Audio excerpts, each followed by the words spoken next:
பொய்கை முனி பூதத்தார் பேயாழ்வார் தன் பொருளில் வரும் குருகேசல் வேட்டு சித்தல் துய குலசேகர் நம்பாணன தொண்டரடி பொடி மடி செய்வந்த ஜோதி பொய்கை முனி பூதத்தார் பேயாழ்வார் தன் பொருளில் வரும் குருகேசல் வேட்டு சித்தல் துய குலசேகர நம்பாணன தொண்டரடி பொடி மடி செய்வந்த ஜோதி வையம் எல்லாமரே விளங்க வாழ்வேனும் மங்கையர் கோணிவர்கள்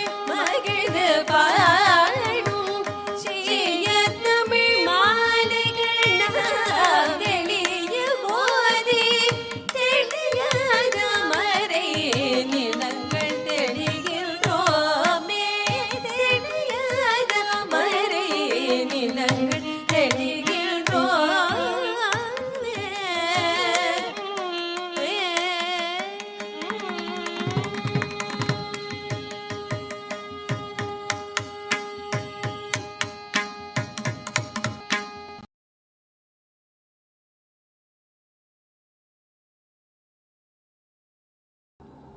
ஆழ்வார்களில் முதலாழ்வார்கள் என்று சொல்லக்கூடிய பொய்கை ஆழ்வார், பூதத்தாழ்வார், பேயாழ்வார், இந்த 3 ஆழ்வார்களின் பெருமை 3 பிரபந்தங்கள், முதல் திருவந்தாதி, 2ஆம் திருவந்தாதி, 3ஆம் திருவந்தாதியின் சுருக்கமான அர்த்த விசேஷத்தை வியாக்கியாத்தாக்களின் ஆச்சரியமான வியாக்கியானங்களை கொண்டு அனுபவித்தோம்.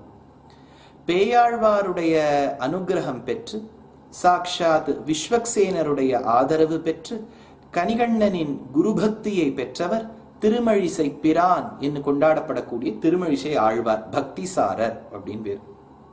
அவருடைய வாழ்க்கை சரித்திரமும் அதே சமயத்தில் அவர் கொடுத்துள்ள 2 பிரபந்தம், ஒன்னு நான்முகன் திருவந்தாதி, 2வது திருச்சந்த விருத்தம், இந்த 2 பிரபந்தங்களின் சுருக்கத்தையும் ஓரளவுக்கு சில பாசுரங்களை கொண்டு அனுபவித்தோம். கேரள மாநிலத்தில் மலைநாட்டில் தோன்றி க்ஷத்ரிய குலத்தில் வந்து ஊர் மக்களை பாதுகாத்து அதே சமயத்தில் பக்தி தமிழை வளர்த்து கொடுத்த குலசேகராழ்வாரின் பெருமை, வாழ்க்கை வரலாறு, அவருடைய ஒரே பிரபந்தம், தமிழ் பிரபந்தம், ஒரே பிரபந்தம், பெருமாள் திருமொழி என்று பெயர். இந்த ஒரே ஆழ்வார் தான் சம்ஸ்கிருதத்திலும் ஒரு பிரபந்தம் பாடியிருக்காருன்னு பார்த்தோம். அந்த சம்ஸ்கிருத பிரபந்தம் என்ன? அதுதான் முகுந்தமாலா. முகுந்தமாலாவில் உள்ள ஒரு 3-4 ஸ்லோகங்கள் ஒரு பக்கம், பெருமாள் திருமொழின்னு சொல்லக்கூடிய அந்த ஆழ்வார் கொடுத்த பிரபந்தத்தின் சுருக்கம், இதையும் அனுபவித்தோம். சுவாமி, அவர் பெருமாள் திருமொழின்னு ஒரு பிரபந்தம் பாடினாரே, அதற்கு பெருமாள் என்று சொல்லுவதற்கு காரணம் என்ன? இப்ப நீங்க முதல் திருவந்தாதி, 2ஆம் திருவந்தாதி, 3ஆம் திருவந்தாதி, இந்த திருவந்தாதிகளுக்கு பெயர் வந்ததற்கு காரணம் என்ன? முதல் 3 ஆழ்வார் பாடி வச்சா 1, 2, 3ன்னு பாடிவிட்டாள். நான்முகன் திருவந்தாதின்னு பேர் வந்ததற்கு காரணம் என்ன? நான்முகனை நாராயணன் படைத்தான் என்று தொடங்குகின்ற பிரபந்தமானபடியால் நான்முகன் என்கின்ற சப்தத்தை அடிபுத்தி நான்முகன் திருவந்தாதி என்கின்ற பெயர் அமைந்தது. ஆனா குலசேகராழ்வாருடைய திருமொழிக்கு குலசேகராழ்வார் திருமொழின்னு வச்சிருக்கலாம். அது என்ன பெருமாள் திருமொழி? முன்னாடியே சொன்னேன், ஆழ்வார்களில் ராமனிடத்தில் மிகவும் ஈடுபாடு கொண்டவர் ராமனுடைய நக்ஷத்திரமான புனர்வசு, நக்ஷத்ரே அதிதி தெய்வத்தியே ஸ்வச்ச சம்ஸ்தேஷு பஞ்சசூன்னு சொல்லக்கூடிய புனர்வசு நட்சத்திரத்தில் தோன்றிய குலசேகராழ்வார். இப்ப சம்பிரதாயத்தில் பொதுவாக உரையாசிரியர்கள், வியாக்கியானகர்த்தா, the commentators, when they comment upon Ramayanam, ராமாயணத்துக்கு உரை எழுதும் போது நம் முன்னோர்கள் ராமனை ராமன்னு சொல்லவே மாட்டா, ராமச்சந்திரன்னு சொல்லவே மாட்டா, ராகவன்னு சொல்ல மாட்டா. என்ன சொல்வா தெரியுமோ? பெருமாள் சாதிப்பர். பெருமாள் என்று சொன்னால் அது ராமன் தான். வியாக்கியானத்துல பெருமாள் என்று சொன்னால் அது ராமன். இப்ப திவ்யதேச கணக்குல பெருமாள் கோயில்னு சொன்னால் அது காஞ்சியில உள்ள தேவ பெருமாள் கோவில், வரதராஜ பெருமாள் கோவில், தேவாதிராஜனுடைய கோவில். திவ்யதேசங்களின் கணக்கில் பெருமாள் கோவில்னு சொன்னால் பெருமாள் என்று குறிப்பது தேவாதிராஜனை. வியாக்கியானங்களில் பெருமாள் என்று சொன்னால் குறிப்பது ராமனை. பொதுவா இப்ப தமிழ் இலக்கணங்கள்ல சொல்லும் போது சக்கரவர்த்தி திருமகன் சொல்லுவா. சக்கரவர்த்தினா தசரதன், திருமகன்னா அவருடைய பிள்ளை. சக்கரவர்த்தி திருமகன்னா ராமன் அர்த்தம்.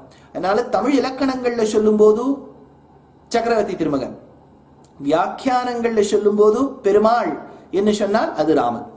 அப்பேற்பட்ட ராமனுடைய நட்சத்திரம், ராமனிடத்தில் மிகுந்த ஈடுபாடு கொண்டவர் குலசேகர பெருமாள். அதனால அவருக்கு பேரே குலசேகர ஆழ்வார் என்று போய் குலசேகர பெருமாள் என்னே வந்து விட்டது.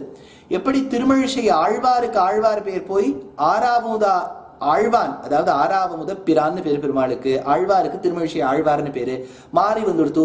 திருமழிசை பிரான் ஆறாவமுத ஆழ்வான். அந்த மாதிரி ராமனுக்கு உரிய பெயர் பெருமாள். அவரை பத்தியே பாடினபடியால் அவருக்கும் குலசேகர பெருமாள் என்னும் ஒரு பெயர் ஏற்பட்டது. ஒன்னும் ராமனை தானே மத்தியில் வைத்தார், அதனால அந்த பிரபந்தத்துக்கே பெருமாள் திருமொழி என்று பெயர் ஏற்பட்டது. இது ஒரு கேஸ், ஒரு விதமான டைமென்ஷன் வச்சுக்கோங்களேன். இன்னும் சில ஆராய்ச்சியாளர்கள் என்ன சொல்றாங்கன்னா, முன்னாடி நம்ம ஸ்தானு, ரவி, குலசேகரா அப்படின்லாம் பார்த்தோம் இல்லையா, அவளுக்கெல்லாம் பெருமாள் பெருமாள் பெருமாள்னு வருமா. அதற்கு ஒரு சான்றவா என்ன சொல்றான்னா, இதெல்லாம் ஒரு ரிசர்ச்சை வச்சு சொல்றான். நாயன்மார்கள் எப்படி பக்தி தமிழில் பெருமாளை பாடி கொடுத்து நம்மையும் அந்த பக்தி கடலில் முழுக வைத்தார்களோ அவர்கள் ஆழ்வார்கள், சிவபெருமானிடத்தில் உள்ள பக்தியில் அந்த திருமுறைகளை பாடி கொடுத்தவர்கள் நாயன்மார்கள். அந்த நாயன்மார்ல சேரமான் பெருமாள் ஒருத்தர், அவர் கொடுங்கலூரில் தான் இருந்தார்னு சொல்றா. அந்த இடத்துல பெருமாள்னு சேர்க்கிறா இல்லையா, அதுக்கு என்ன சொல்லுவேள் அப்படின்னு அந்த ரிசர்ச்சர்ஸ் கேட்கிறா. அதனால அந்த ஊரை ஆண்டு வந்த ராஜாக்களுக்கே சர்நேம், இப்ப நீங்க நார்த்துக்கெல்லாம் போனீங்கன்னா சௌத்ரி, அகர்வால், ஷர்மா, அப்புறம் சிங், குப்தா அப்படின்லாம் பேர் வச்சுப்பா. பெங்கால் பக்கம் போனேன்னா முகர்ஜி, பானர்ஜி, கங்குலி, தாஸ், இந்த மாதிரி எல்லாம் பேர் வச்சுக்கிறா இல்லையா. அந்த மாதிரி தெற்கு பக்கம் வந்தேன்னா இவருக்கு பெருமாள் என்று பெயர். சர்நேம் பெருமாள் ஆனபடியால் சர்நேம வச்சு வைக்கலாமே. இங்க விதேசங்கள்லாம் போயிட்டேன்னா அவ எப்பவுமே அப்படிதான் சொல்லி கூப்பிடுவா. இப்ப பாருங்களேன், ராஜீவ் ரங்கநாதன் அப்படின்னு ஒருத்தர் இருக்கான்னு வச்சுக்கோ, மிஸ்டர் ரங்கநாதன் கூப்பிட்டுருவா. இவருக்கு வாஸ்தவமா அது சர்நேம் இல்ல, அப்பாவோட பேரு. ஆனா அவளுக்கு என்னன்னா பின்னாடி வரக்கூடிய நாமாக்கு முன்னாடி தான் ஸ்ரீமத்வம் சேர்க்க வேண்டும் என்கிறது அவளுடைய நியமனம் விதேசங்களுக்கு போனா. அந்த மாதிரி இவருக்கு குலசேகர பெருமாள்னு ஒரு பேர் இருந்திருக்குமா, அதனால பெருமாள் திருமொழி. ராமனான பெருமாளிடத்தில் ஈடுபாடு ஜாஸ்தியா, பெருமாள் திருமொழி. அப்படின்னா குலசேகர பெருமாள் ஆன குலசேகர ஆழ்வாருடைய பிரபந்தத்தின் சுருக்கத்தையும் அனுபவித்தோம். இந்த ஆழ்வாருக்கு என்ன பெருமை, இவருடைய ஒரே பெண் சேர குலவல்லி மலையாள நாச்சியாரை ரங்கநாதருக்கு கல்யாணம் செய்து கொடுத்தார் குலசேகர ஆழ்வார், குலசேகர பெருமான். இந்த குலசேகர பெருமானுடைய சம்பந்தம் பெற்றவர், சம்பந்தம்னா அவருக்கும் இவருக்கும் என்ன சம்பந்தம் வர போறது, ஒரே சம்பந்தம். இவரும் மாமனார் ஆக போறார். இவருக்கு விஷ்ணு சித்தர் என்று பெயர். பெரியாழ்வார் விஷ்ணு சித்தர். அவருடைய வாழ்க்கை சுருக்கமும் அவருடைய பிரபந்தம், இவருக்கு ஒரே பிரபந்தம் பெரியாழ்வார் திருமொழி அப்படின்னு பேர் இந்த பிரபந்தத்துக்கு. இந்த பெரியாழ்வார் திருமொழி என்கின்ற பிரபந்தம், அதை ஒரு சாரார் சொல்லும் போது ஒரே பிரபந்தம்னு சொல்றா. இன்னொரு சாரார் சொல்லும் போது அவ என்ன சொல்றா, முதல்ல ஒரு திருமொழி இருக்கே பல்லாண்டு பல்லாண்டு பல்லாயிரத்தாண்டுன்னு, அந்த திருமொழி முழுக்க ஒரு திருப்பல்லாண்டு என்னும் தனி பிரபந்தம். அதை தவிர்த்து என்ன விஞ்சி இருக்கோ 463 73 அது பாக்கி இருக்கு பாருங்க, அந்த சொச்சமாயிருப்பதற்கு பெரியாழ்வார் திருமொழின்னு பேரு.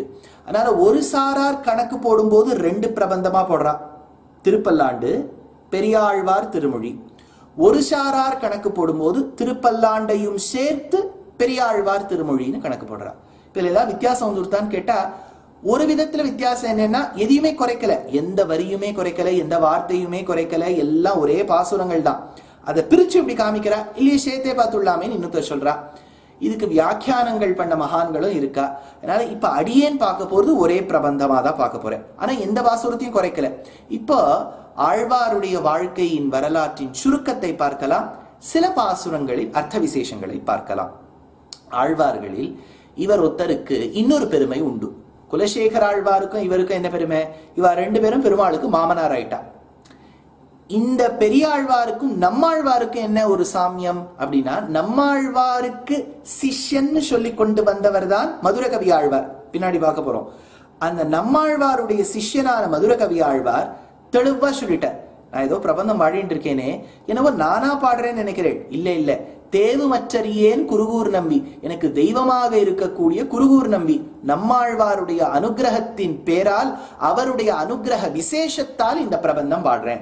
இன்னைக்கு எல்லாம் எங்க ஆச்சாரியன் தான். ஆச்சாரிய தேவோ பவ என்னும் சப்தத்துக்கு வேத நெறிக்கு எடுத்துக்காட்டாய் இருந்தார் மதுரகவி ஆழ்வார். அதனால ஆழ்வார்கள் கோஷ்டியில ஆச்சாரியன்தான் முக்கியம், வேற எனக்கு எதுவுமே வேண்டாம் அப்படின்னு சொன்னவர் நம்மாழ்வாருடைய சிஷ்யரான மதுரகவி ஆழ்வார்.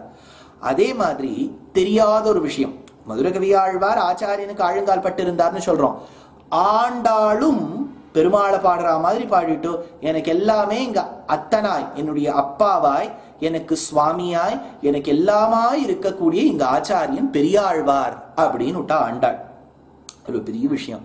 ஏன்னா ஆண்டாள் பெருமாளை பாடிக்கிறதா நம்ம நினைச்சுட்டு இருக்கோம். நானும் அப்படிதான் சொல்ல போறேன். ஆண்டாளை பத்தி சொல்லும்போது அப்படிதான் சொல்லுவேன். ஆனா அத்தனையும் சொல்லிட்டு மெய்மெய் பெருவார்த்தை விட்டு சித்தர் கேட்டிருப்பர், எங்க அப்பா சொல்லி கொடுத்ததை தான் நான் சொல்றேன் அப்படின்னா அவர் தான் எனக்கு ஆச்சாரியன் அப்படின்னு இருக்காளா? ஒண்ணு. சரி, ரெண்டாவது, இப்ப நம்மாழ்வார் மதுரகவி ஆழ்வார், பெரியாழ்வார் ஆண்டாள் சாமியம் சொல்லிட்டேன். ஆனா நம்மாழ்வார் மதுரகவி ஆழ்வாரை விட ஒரு படி ஏற்றம் பெற்றவர்கள் பெரியாழ்வார் ஆண்டாள். எப்படின்னு பார்ப்போம்.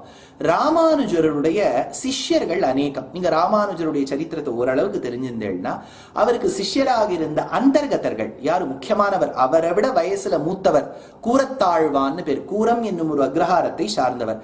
அதே மாதிரி சுவாமி ராமானுஜருடைய சொந்த சித்தி பிள்ளை தம்பி எம்பார், சொந்த தங்க பிள்ளை நடாதூர் ஆழ்வான், சொந்த தங்க பிள்ளை முதலியாண்டான். முதலியாண்டான் நடாதூர் ஆழ்வான் ரெண்டு பேரும் மருமான். தம்பியானது எம்பார். இல்ல ஒரே ஒருத்தர் ஆட் மேன் அவுட்னு பாட்டா கூரத்தாழ்வான். அவருக்கும் ராமானுஜருக்கும் ஒரு உறவின் முதற்கொண்டு சம்பந்தம் எதுவும் இல்லை. ஆனா கூரத்தாழ்வான் எவ்வளவு அந்தர்கதனாக இருந்தாலும் சொல்லுவராம் மத்தவா கிட்ட, ஒரே ஒரு குறை வாழ்க்கையில, எனக்கு சுவாமி எம்பெருமானாரோடு ஒரு உறவு முறை இல்லாம போயிடுது. ஆச்சாரியன் சிஷ்யன் அப்படிங்கிற உறவு முறை இருக்கு, ஆனா ரத்த சம்பந்தம் இல்லாம போயிடுது. ஆண்டானுக்கும் ஆழ்வானுக்கும், ஆழ்வான்னு சொன்னா இங்க நடாதூர் ஆழ்வான், ஆண்டான்னு சொன்னா முதலியாண்டான், அதே மாதிரி எம்பார், இந்த மூணு பேருக்கும் இந்த இருக்கக்கூடிய அந்த சம்பந்தம் எனக்கு இல்லாம போயிடுது அப்படின்னு கதறுவராம். யாரு? கூரத்தாழ்வான். அந்த மாதிரி நம்மாழ்வாருக்கும் மதுரகவி ஆழ்வாருக்கும் என்ன சம்பந்தம்? ஆச்சாரியன் சிஷ்யன், அவ்வளவுதான். ஆனா இங்க பெரியாழ்வாருக்கும் ஆண்டாளுக்கு என்ன சம்பந்தம்? ஆச்சாரியனா இருக்கார் ஆண்டாளுக்கு, அதே சமயத்துல அப்பாவாவும் இருக்காரு, அந்த சம்பந்தம் இல்லையா? அதனால ஒரு படி, ஒரு 0.1% தூக்கி நின்னுட்டா ஆண்டாள் நம்மாழ்வார் மதுரகவி ஆழ்வாருடைய பெயரை விட.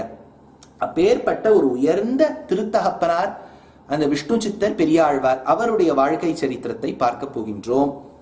இப்போ இவருடைய வாழ்க்கை சரித்திரம் ஒரு பக்கம் இருக்கட்டும், இவருடைய பெருமை, இவர் பிறந்த ஊரின் பெருமை, இவர் சாதித்த விஷயங்களின் பெருமை சுருக்கமாக எடுத்து காட்டுகின்றார் விஷதவாக்ஷிகாமணிகளாக எழுந்தருளியிருந்த சுவாமி மணவாள மாமுனிகள். அவருடைய உபதேச ரத்தினமாலை என்னும் பிரபந்தத்தில் உள்ள அந்த பாசுரத்தை அனுபவிப்போம். மாநிலத்தில் முன்னம் பெரியாழ்வார் வந்துதித்த ஆணி தன்னில் சோதி என்றால் ஆதரிக்கும் ஞானியர் பொறிலை இவ்வுலகு தன்னில் என்று நெஞ்சே எப்போதும் சிந்தித்திரு. மனமே, ஒரு சிஷ்யனை பார்த்து சொல்றார் மாமுனிகள், சிந்தித்திரு, ஒருத்தர நினைச்சுண்டேரு. ஆணி மாசம் சுவாதி நட்சத்திரத்தில் தோன்றிய ஆழ்வார் அப்படின்னு இந்த ஆழ்வாருடைய பெருமையை சொல்லிவிட்டு மேல சொல்றார், ஞானியர்கள் எல்லா விதமான ஊரில் உள்ள அத்தனை ஞானிகளும் பக்தி யோகத்தில் சிறந்தவர்களும் பிரபத்தி ஆன சரணாகதியில் சிரேஷ்டர்களும் இவர்களுடைய பிரபந்தத்தை ஆதரிப்பர்கள். அப்பேற்பட்ட பெரியாழ்வாருடைய அந்த வைதுஷ்ய பூர்த்தியை மனதே பக்தியால் நீ நினைத்திரு அப்படின்னு மாமுனிகள் சாதிக்கிறார். இப்போ உபதேச ரத்தினமாலைக்கு வியாக்கியானங்கள் அநேகம். உபதேச ரத்னமாலைங்கிறது மணவாள மாமுனிகளுடைய பிரபந்தம். இந்த பிரபந்தத்துல அவர் ஆழ்வார்களுடைய பெருமைகள், அவர்களுடைய ஹிஸ்டரி விஷயங்கள், அந்த ஆழ்வார்களின் பிரபந்தம் யாது, அந்த பிரபந்தத்துக்கு அமைந்த உரைகள் என்ன, உரையாசிரியர்களின் பெருமை அத்தனை சுருக்கி சொல்றார். அதற்கு வியாக்கியானம் அமைத்த ஒரு மகனியர் சொல்றார், ஷீரார் வில்லிபுத்தூர் அப்படின்னு பாடியிருக்கார் மாமுனிகள். ஷீரார் வில்லிபுத்தூர், வில்லிபுத்தூர்னு சொல்லப்படாதா? ஷீரார் வில்லிபுத்தூர் என்று சொன்னால் அந்த ஷீராரும் வில்லிபுத்தூருக்கு சீர் இருக்க வேண்டுமே, சீர்மை இருக்க வேண்டுமே, ஸ்ரீமத்துவம் இருக்க வேண்டுமே. Shouldn't it have a prosperity, அது என்ன ப்ராஸ்பெரிட்டி, அது என்ன செல்வம் மிக்க இருக்கக்கூடிய ஸ்ரீவில்லிபுத்தூர் அப்படின்னு வியாக்கியாதா கேள்வி கேட்டதுக்கு சமாதானம் சொன்னார். ஒண்ணு இல்ல, சம்பத் சமிருத்தி உண்டு. எதுவாகும்? ஆண்டாளையும் ரங்கமன்னாரையும் பெண்ணாகவும் மாப்பிள்ளையாகவும் கொண்ட ஒரே ஊர் ஸ்ரீவில்லிபுத்தூரிலே. ஸ்ரீவில்லிபுத்தூருக்கு என்ன பெருமை? பொண்ணு சாக்ஷாத் பூமி தேவி, சாக்ஷாத் ஸ்ரீ மகாலட்சுமி ஆண்டாள், மாப்பிள்ளையாரு சர்வலோகேஸ்வரன் ரங்கமன்னார். எந்த ஊருக்காவது இந்த பெருமை உண்டா? சுவாமி சமுத்திர ராஜாக்கு கூட தான் பெண்ணு மகாலட்சுமி, மாப்பிள்ளை நாராயணன். நீங்க சமுத்திரத்துல எந்த பகுதியை போய் பார்த்து சொல்வேள்? சமுத்திரமோ பறந்து விரிந்திருக்கிறது. ஆனா பால்கோவா இருக்கக்கூடிய இங்க ஸ்ரீவில்லிபுத்தூர் ஒரே ஊர். அந்த ஊரில் சென்றால் அந்த பெருமை தெரியாதோ என்று கேட்டிருக்கிறார். இந்த ஊரின் பெருமையை சுருக்கமா சொல்றார். 2 வேடுவர்கள் 2 பேர். அதுல அவ பேரை சொல்லின் வரார். கண்டன், தில்லி அப்படின்னு பேர். இந்த கண்டன் என்னும் சொல்லக்கூடிய அந்த வேடுவன் அவன் கானகத்துக்கு செல்லும் போது, காட்டுக்கு போகும்போது ஒரு புலி அவனை துரத்தி விடுது. அவன் எப்படியோ வேட்டையாடணும்னு போனா புலி அவனை வேட்டையாடுறதுக்காக வருது. அவனும் ஓடுறான், புலியும் ஓடுறது. இந்த ஊருக்குள்ள நுழைஞ்சுட்டான். இன்றைய ஸ்ரீவில்லிபுத்தூருக்குள்ள நுழைஞ்சுட்டான். அப்போது அடர்ந்த ஒரு காடு போல் இருந்தது, பெரிய காடு. அந்த காடுக்கு வந்த பிறகு அந்த கண்டன்னு சொல்லக்கூடியவனை அந்த புலி அடித்து கொன்று விட்டது. வந்த வில்லியும் துரத்தின் வரான். ஐயோ கண்டனுக்கு ஏதாவது ஆயிட போறதோன்னு வில்லி துரத்தின் வரான். சுத்தி முத்தி பாக்குறான், எங்க எலும்பு தோல் கூட இல்லை. ஏன், என்ன இருக்கு? இந்த கண்டனை துரத்தி வந்த அந்த புலியானது உண்டது. அதே சமயத்தில் அந்த கண்டனுடைய உடலிலிருந்து விடுபெற்ற ஆத்மா, ஜீவாத்மாவானது அர்ச்சிராதி மார்க்கம் வழியாக வைகுண்டம் சென்று விட்டது. அப்படின்னா இந்த ஊரினுடைய சிறப்பு அது. புலி கொன்னதுனால இல்ல. புலி கொன்னா வைகுண்டத்துக்கு போகலாம்னு சொன்னா எல்லாரும் வந்து பந்திப்பூர்ல போய் நிப்பா, ஒரு புலியா நம்மளை கொல்லட்டோம்னு. அப்படி இல்ல, அந்த ஊரில் போனபடியால் அந்த திவ்யதேசத்தின் பெருமையை சொல்ற. அதனால இந்த வில்லியானவன் தேடிக்கொண்டே வந்தான். ஒருவேளை எங்கேயாவது புத்துக்கத்துக்குள்ள மறைஞ்சிருக்கோம். ஏன்னா அந்த ஊர் எவ்வளவு அடர்ந்திருக்கிறதோ அதுபோல் எப்படி ஸ்ரீ மகாபாரதத்தில் காண்டவ பிரஸ்தம் என்னும் வனத்துக்குள்ள அத்தனை பாம்புகள் இருந்ததோ இந்த ஊரில் அவ்வளவு புற்றின் துவாரத்துக்குள்ள எங்கேயாவது நம்ம அந்த கண்டனை தூக்கி போட்டுட்டா அப்படின்னு வில்லி என்ன பண்ணான்? அந்த வில்லியானவன் ஒரு புற்றாக இடிக்க ஆரம்பித்தான். இடிக்க ஒரு இடத்துல ஆச்சரியமான பெருமாளுடைய திவ்யமங்கள விக்கிரகம் கிட்டிற்று. அழகான திருமேனி, அது ஒரு ஆலிலையில துயின்ற எம்பெருமானுடைய அந்த பெருமை இவங்கிட்ட இருந்தது. உடனே பார்த்தார், சயன கோலத்தில் இருக்கக்கூடிய இந்த பெருமாளுக்கு ஒரு கோவில் கட்ட வேண்டும் அப்படின்னு அந்த வேடுவன் நினைச்சிருக்கான். நீங்க உடனே கேட்பேன், வேடுவனுக்கு ஞானம் உண்டா? ஜாதியை பார்த்து வருவது ஞானம் இல்லை சுவாமி, இல்லையா? ஜாதியை பார்த்துத்தான் ஞானம் வர வேண்டும் என்றால் நம்ம ஆழ்வார்கள் கிட்டே போக முடியாது. ஆழ்வார்கள் இத்தனை நாள் சொன்னேனே, யார் என்ன ஜாதின்னு ஏதாவது ஆராய்ச்சி பண்ணுமா? பண்ணல. ஞானத்துக்குத்தான் பெருமை, பக்திக்குத்தான் பெருமை, அவர்கள் பெருமாளிடத்தில் காட்டக்கூடிய அந்த அன்புக்கும் ஆதரவுக்கும் தான் பெருமை, அவர்கள் கொடுத்த பிரபந்தத்துக்குத்தான் பெருமை, நாம் அதை வாசிக்கும் போது அனுபவிக்கக்கூடிய பாகவதோத்தமர்களின் அந்த பக்திக்காகத்தான் பெருமையை ஒழிய சாதியை பார்த்து வருவதில்லையே ஞானம். அதனால இவன் வேடுவனாக இருக்கின்றானே, அவனுக்கு எப்படி பகவத் விஷயம் ஏற்பட்டது, எப்படி பகவத் ஞானம் ஏற்பட்டதுன்னு நம்ம கேட்கவே வேண்டாம். அப்பேற்பட்ட வில்லியானவன் புற்றை இடித்து கொண்டு வந்தானா, நிறைய சம்பத்து கிடைச்சிருத்து. இந்த சம்பத்தையும் வச்சிருக்கார். ஒரு பக்கம் பெருமாளை பார்த்தார், அந்த கிடைத்த சம்பத்தை வைத்து ஒரு அழகான கோவில் கட்டினார். வடபத்ர ஷாயி எம் பெருமானுக்கு, அவருக்கு வடபெருங்கோயிலுடையான் அப்படின்னு பேர். இன்னைக்கும் போனேன்னா வடபெருங்கோயிலுடையான்னு சொன்னா வடபத்ரஷாயி அப்படின்னு பேர். முகுந்தாஷ்டகத்துல பாடினார் சங்கர பகவத் பாதாள். கராரவிந்தேன பதாரவிந்தம் முகாரவிந்தே வினிவேஷயந்தம் வடஸ்ய பத்ரஸ்ய புட்டேஷயானம் பாலம் முகுந்தம் மனசாஸ்மராமி. அப்பேற்பட்ட பால முகுந்தனாக காட்சி கொடுக்கின்றார் அந்த எம்பெருமான் வடபத்ரஷாயி. அந்த வடபத்ரஷாயிக்கு கோவில் அமைத்தார், இந்த வில்லி அமைத்தார். அதனால வில்லியோட பேர் வரணுமோ, காண்டவ பிரஸ்தம்னு பார்த்தோம். எப்போது இந்திரன் உதவினானோ அர்ஜுனனும் கிருஷ்ணரும் பார்த்தா, நீர் உதவி இருக்கீர், அதனால உம்ம பேரை வச்சுட போறேன், இந்திரபிரஸ்தம்னு பேர் வச்சுட்டா. அந்த இந்திரபிரஸ்தம் தான் ஆராய்ச்சியாளர்களின் கூற்றுப்படி அது இன்றைய தில்லி மாநிலம். இப்ப Delhi state, new Delhi region இருக்கு இல்லையா, என்சிஆர், அதுதான் ஒரு காலத்துல காண்டவ பிரஸ்தமாகி இந்திரபிரஸ்தம் ஆயிடுது. காண்டவ பிரஸ்தத்துக்கு இந்திரன் உதவியபடியால் இந்திரபிரஸ்தம். வில்லி அமைத்த ஊர் வில்லி ஊர்னு வந்திருக்கணும் இல்லையா, ஆனா சுத்தி புற்றை தானே இடித்தார், அதனால புற்று ஊர். யார் இடித்து வந்த ஊர்? வில்லி. வில்லி புற்று ஊர். புற்றை இடிக்கும் போது சேர்த்து பெருமாளோடு கிடைச்சது என்ன? செல்வம். செல்வத்துக்கு அதிபதி யார்? ஸ்ரீ மகாலட்சுமி. அவள் ஸ்ரீயான மகாலட்சுமியோடு கிடைத்த ஊர். புற்றை இடித்து பெருமாள் கட்டினார். யார் இடித்து கட்டினார்? வில்லி இடித்து கட்டினார். ஸ்ரீ வில்லி புற்று ஊர். ஸ்ரீவில்லி புற்று ஊர், ஸ்ரீவில்லி புத்தூர் அப்படின்னு பேரு வந்துடுத்து. இப்ப அடியேன் இந்த ஸ்ரீவில்லிபுத்தூரின் சிறப்பை சொல்ல வேண்டும் இல்லையா? ஆழ்வார் இங்க பிறந்தார்னு சொன்ன ஊருக்கு எவ்வளவு பெருமை இருக்கணும். அதனால ஊரின் பெருமை சொல்லணும் இல்லையா? இதுக்கு நான் உங்களுக்கு ஒரு உதாரணம் சொல்ல போறேன். ஆழ்வார்களில் இந்த ஒரு ஆழ்வாருக்கும் ஆண்டாளுக்கும் ஒரு தனிப்பெருமை உண்டு. இப்ப நம்ம தமிழ்ல எப்படி முக்கியமான லிட்ரேச்சர் அப்படின்னு பார்க்கும்போது இளங்கோவடிகள் கொடுத்த சிலப்பதிகாரம், சீத்தலை சாத்தனார் மணிமேகலை, குண்டலகேசி, வளையாவதி, அதே மாதிரி கம்பரவுடைய ராமாயணம், வில்லிபுத்தூராரின் பாரதம், இதெல்லாம் நம்ம சொல்றோம் இல்லையா? தமிழை கற்றவன், தமிழை உணர்ந்தவன், தமிழ் மொழிக்காக உயிர் கொடுப்பேன் என்று சொல்லக்கூடியவனுக்கெல்லாம் இது உயிர் மூச்சா இருக்கணும் இல்லையா? அப்பேற்பட்ட ஒரு மொழியை போல் பாரதியார் சொன்னார், சுந்தர தெலுங்கினில் பாட்டிசைத்து. தமிழன்தான் நான், ஆனா தெலுங்குக்கும் அப்பேற்பட்ட பெருமை இருக்கே அப்படின்னு சொன்னவர் பாரதியார். அந்த தெலுங்கு மொழியில் பல காவியங்கள் அமைஞ்சிருக்கு. அதுல ரொம்ப பிரசித்தமான காவியம், கொஞ்சம் கஷ்டம்னு சொல்லுவா, தெலுங்கு மொழி படிச்சவா கொஞ்சம் கஷ்டம்னு சொல்லுவா. அப்பேற்பட்ட ஒரு காவியம் தான் ஆமுக்த மால்யதா. இது தமிழ் இல்ல, தெலுங்கு மொழி. ஆமுக்த மால்யதான்னு பேர். இந்த தெலுங்கு மொழியில் இந்த அமைந்த இந்த பிரபந்தம் ஆமுக்த மால்யதாவை பாடி கொடுத்தது யார்? இதற்கு ஒரு சரித்திரம் உண்டு. என்னன்னா, ஆந்திர மாநிலத்தில் நீங்க போனேன்னா விசாகப்பட்டினத்தின் கீழே, விசாகப்பட்டினம் மேல இருக்கு, அதுக்கு கீழே வந்தேன்னா மேல போனேன்னா ஹர்ஷவழி ஸ்ரீகுர்மம் வந்துடும். கொஞ்சம் கீழே வந்தேன்னா ஸ்ரீ காக்குளாந்திர விஷ்ணு அப்படின்னு ஒரு கோவில் இருக்கு. இது ஸ்ரீ காக்குளம் வேற, ஸ்ரீ காக்குளாந்திர விஷ்ணு வேற. இந்த ஸ்ரீ காக்குளாந்திர விஷ்ணு என்கின்ற கோவில் ரொம்ப பிரசித்தமான கோவில், அழகான கோவில். இந்த கோவில்ல இருக்கக்கூடிய எம்பெருமானின் அழகு சொல்லவே முடியாது. அப்பேற்பட்ட கோவிலை கடந்து தான் நீங்க ஒரிசாவுக்கு போகணும். நல்ல கிருஷ்ணதேவராயன் கேள்விப்பட்டிருக்கோம் இல்லையா? விஜயநகர சாம்ராஜ்யம், விஜயநகர சாம்ராஜ்யத்தில் ஆண்டு கொண்டு வந்த ஒரு பிரசித்தமான மன்னவன் கிருஷ்ணதேவராயன். அந்த காலத்துல படிச்சவர்கள் நாட்டை ஆழ்வார்கள், ஒரு மாநிலத்தை ஆழ்வார்கள்.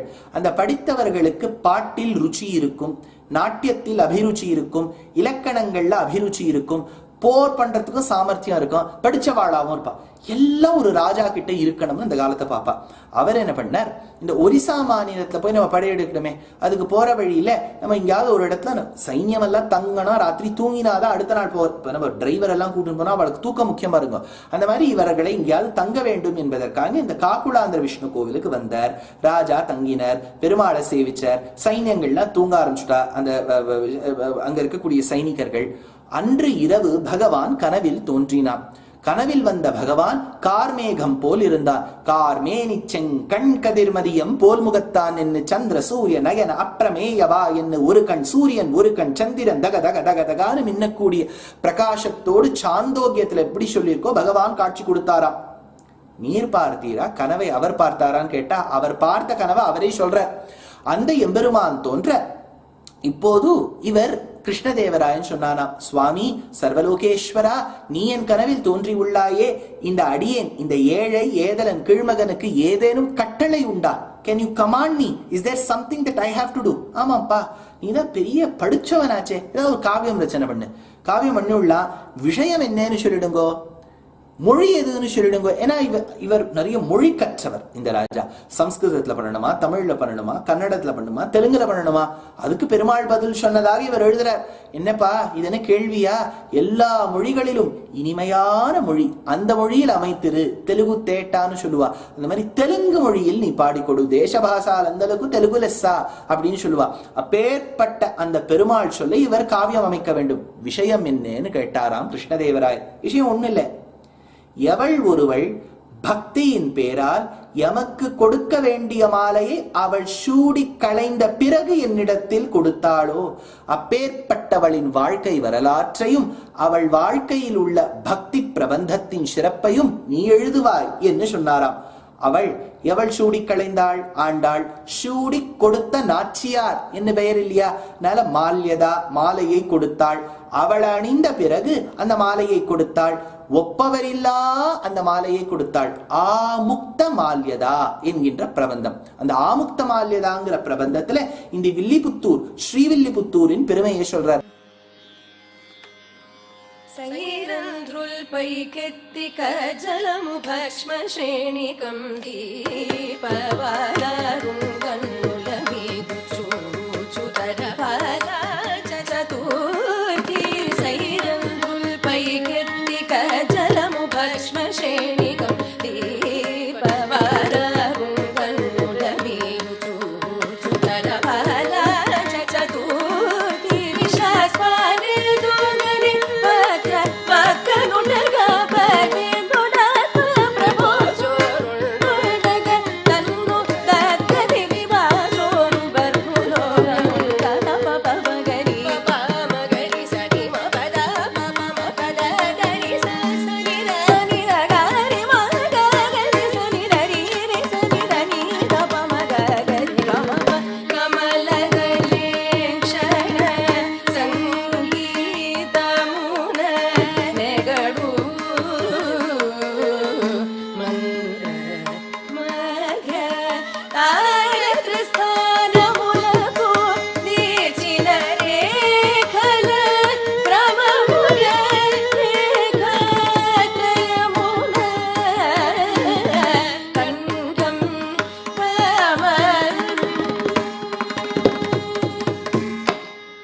அங்க இருக்கக்கூடிய பெண்கள்லாம் என்ன பண்ணுவாளாம், கார்த்தால அல்லி புஷ்பங்களையும் தாமரையும் அள்ள வேண்டும் என்பதற்காக அந்த இடுப்பில் ஒரு குடத்தை வைத்துக்கொண்டு அழகிய அன்னநடையிட்டு நடந்து நடந்து நடந்து அந்த குளத்தருகே செல்லுவார்கள். குளத்தருகே சென்ற அந்த பெண்கள் அழகாக தாங்கள் முதலில் குளிச்சுடுவா.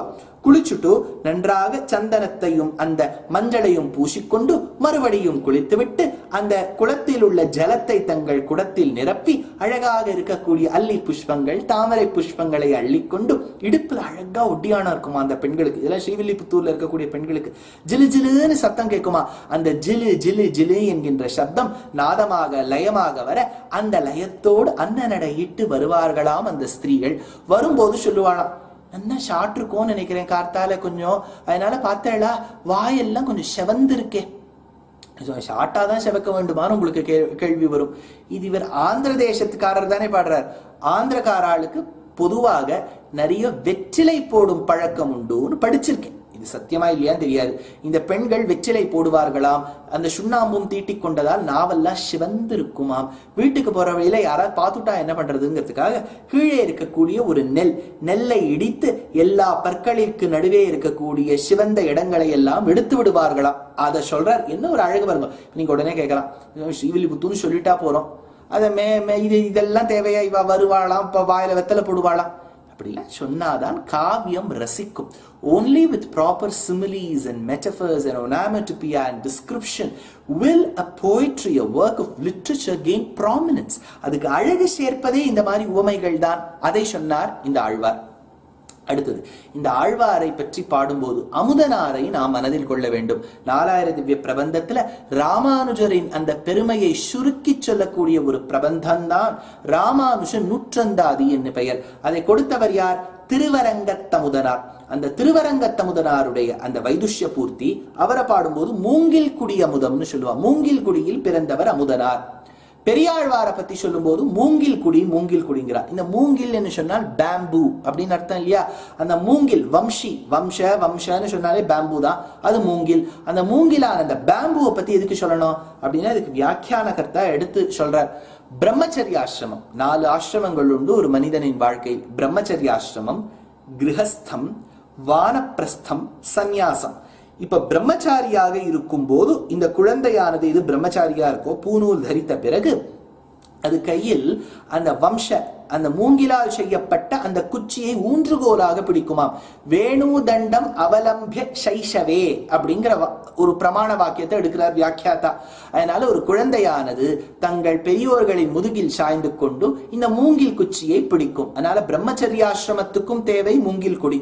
அடுத்தது கிரகஸ்தாசிரமம், வைணவம் தண்டம் ஆத்யத்து அப்படின்னு சொல்றார். அதனால ஒரு கல்யாணமானவன் ஒரு மூங்கில் கொடியை பெற்றுக்கொள்ள வேண்டும் அப்படின்னு ஒரு விதிமுறை உண்டு, அதை சொல்றார். அடுத்தது சந்நியாசி, அவர் என்ன பண்றார்? சன்னியாசியானவர் திருதண்டத்தை பிடிக்கின்றார். அந்த திருதண்டத்தை பிடிக்கக்கூடிய சன்னியாசி, ஏன்னா இன்னைக்கும் சன்னியாசிகள் இவங்க அகோபல மடத்து பீட்டாதிபதி ஸ்ரீமத் அழிசிங்கர், ஸ்ரீமத் ஆண்டவன் ஆசிரமத்தில் இருக்கக்கூடிய ஸ்ரீமத் ஆண்டவன், பவுண்டரீகபுரத்து ஆசிரமன் சுவாமி, அதே மாதிரி பரகார மட்டத்து சுவாமி, வானமாமலை ஜீயர் சுவாமி, ஸ்ரீபெரும்புதூர் சுவாமி, திருப்பதியில இருக்கக்கூடிய பெத்த ஜீயர், சின்ன ஜீயர், இவ அத்தனை பேரையும் பார்த்தேன்னா 3 மூங்கில் குச்சியை ஒன்றாக பிடித்து திருதண்டம்னு பிடிப்பா.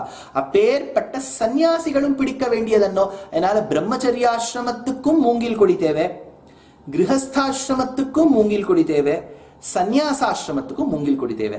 அதனால மூங்கில் குடின்னு பேர் இந்த கோஷ்டியினருக்கு. அதனால முகுந்த பட்டர் அப்படின்னு சொல்லக்கூடியவர் ஒரு பெரியவர் இந்த ஸ்ரீவில்லிபுத்தூரில் வாழ்ந்தார். சரித்திரத்தை பார்ப்போம், சுருக்கமா பார்ப்போம். இந்த முகுந்த பட்டர் என்று சொல்லக்கூடிய ஒரு பெரிய மகான் ஸ்ரீவில்லிபுத்தூரில் வாழ்ந்தார்.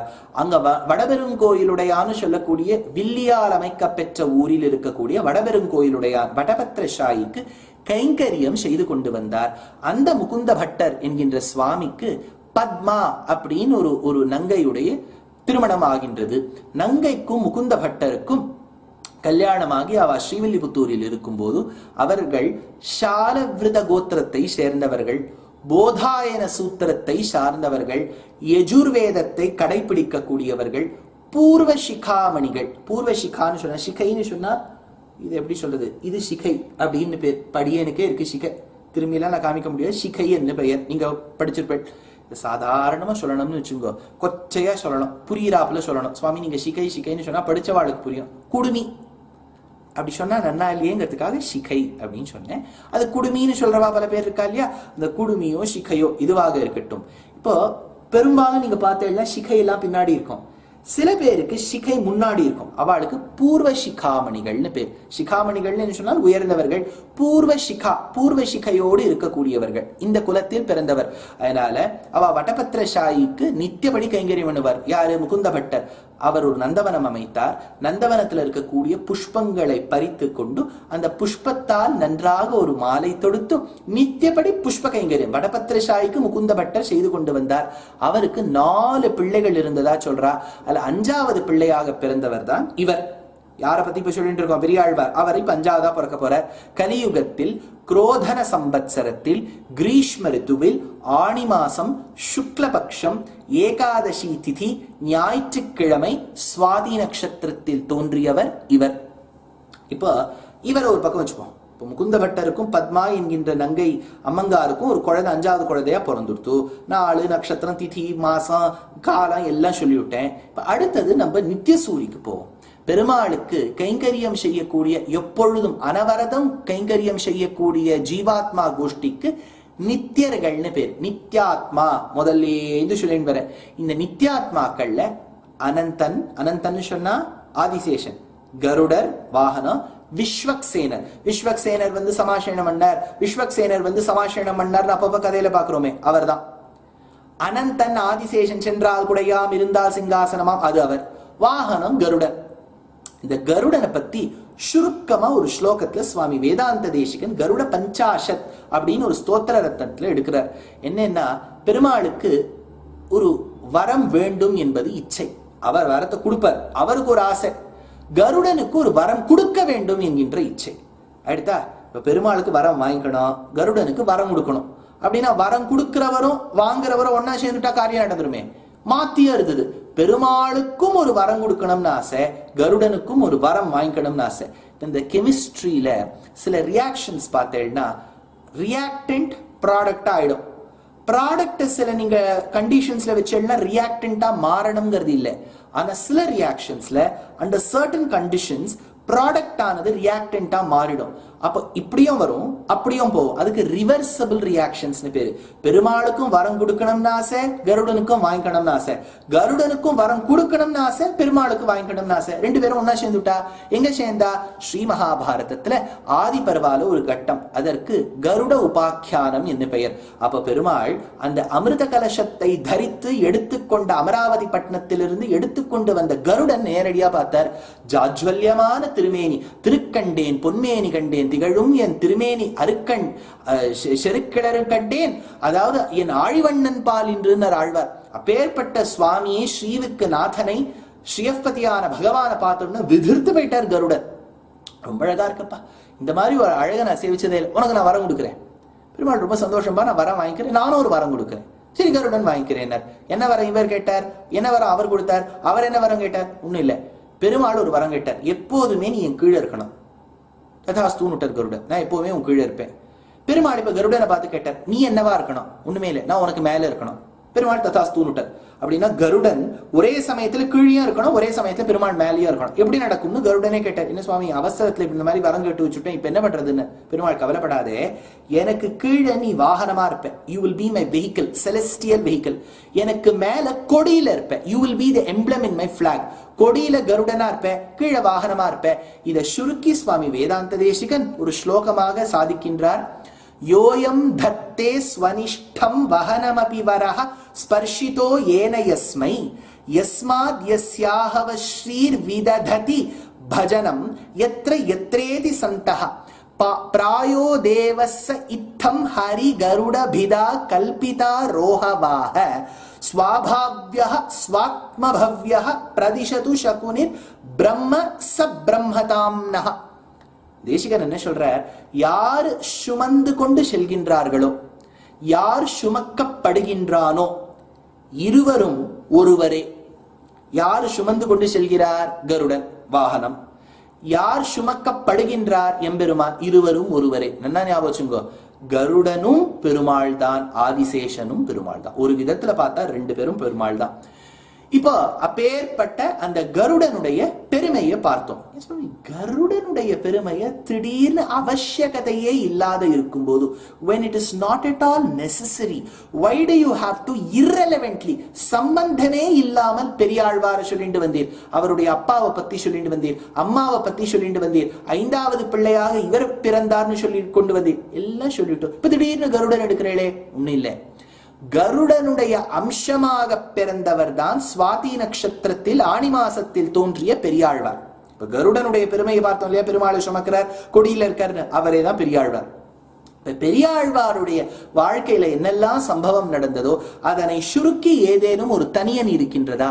Is there a laudatory verse? இந்த ஆழ்வாருடைய பெருமையை சுருக்கமாக சொல்ல வல்ல ஒரு ஸ்லோகம் உள்ளதா? உண்டு. இது பிரசித்தமான ஸ்லோகம்.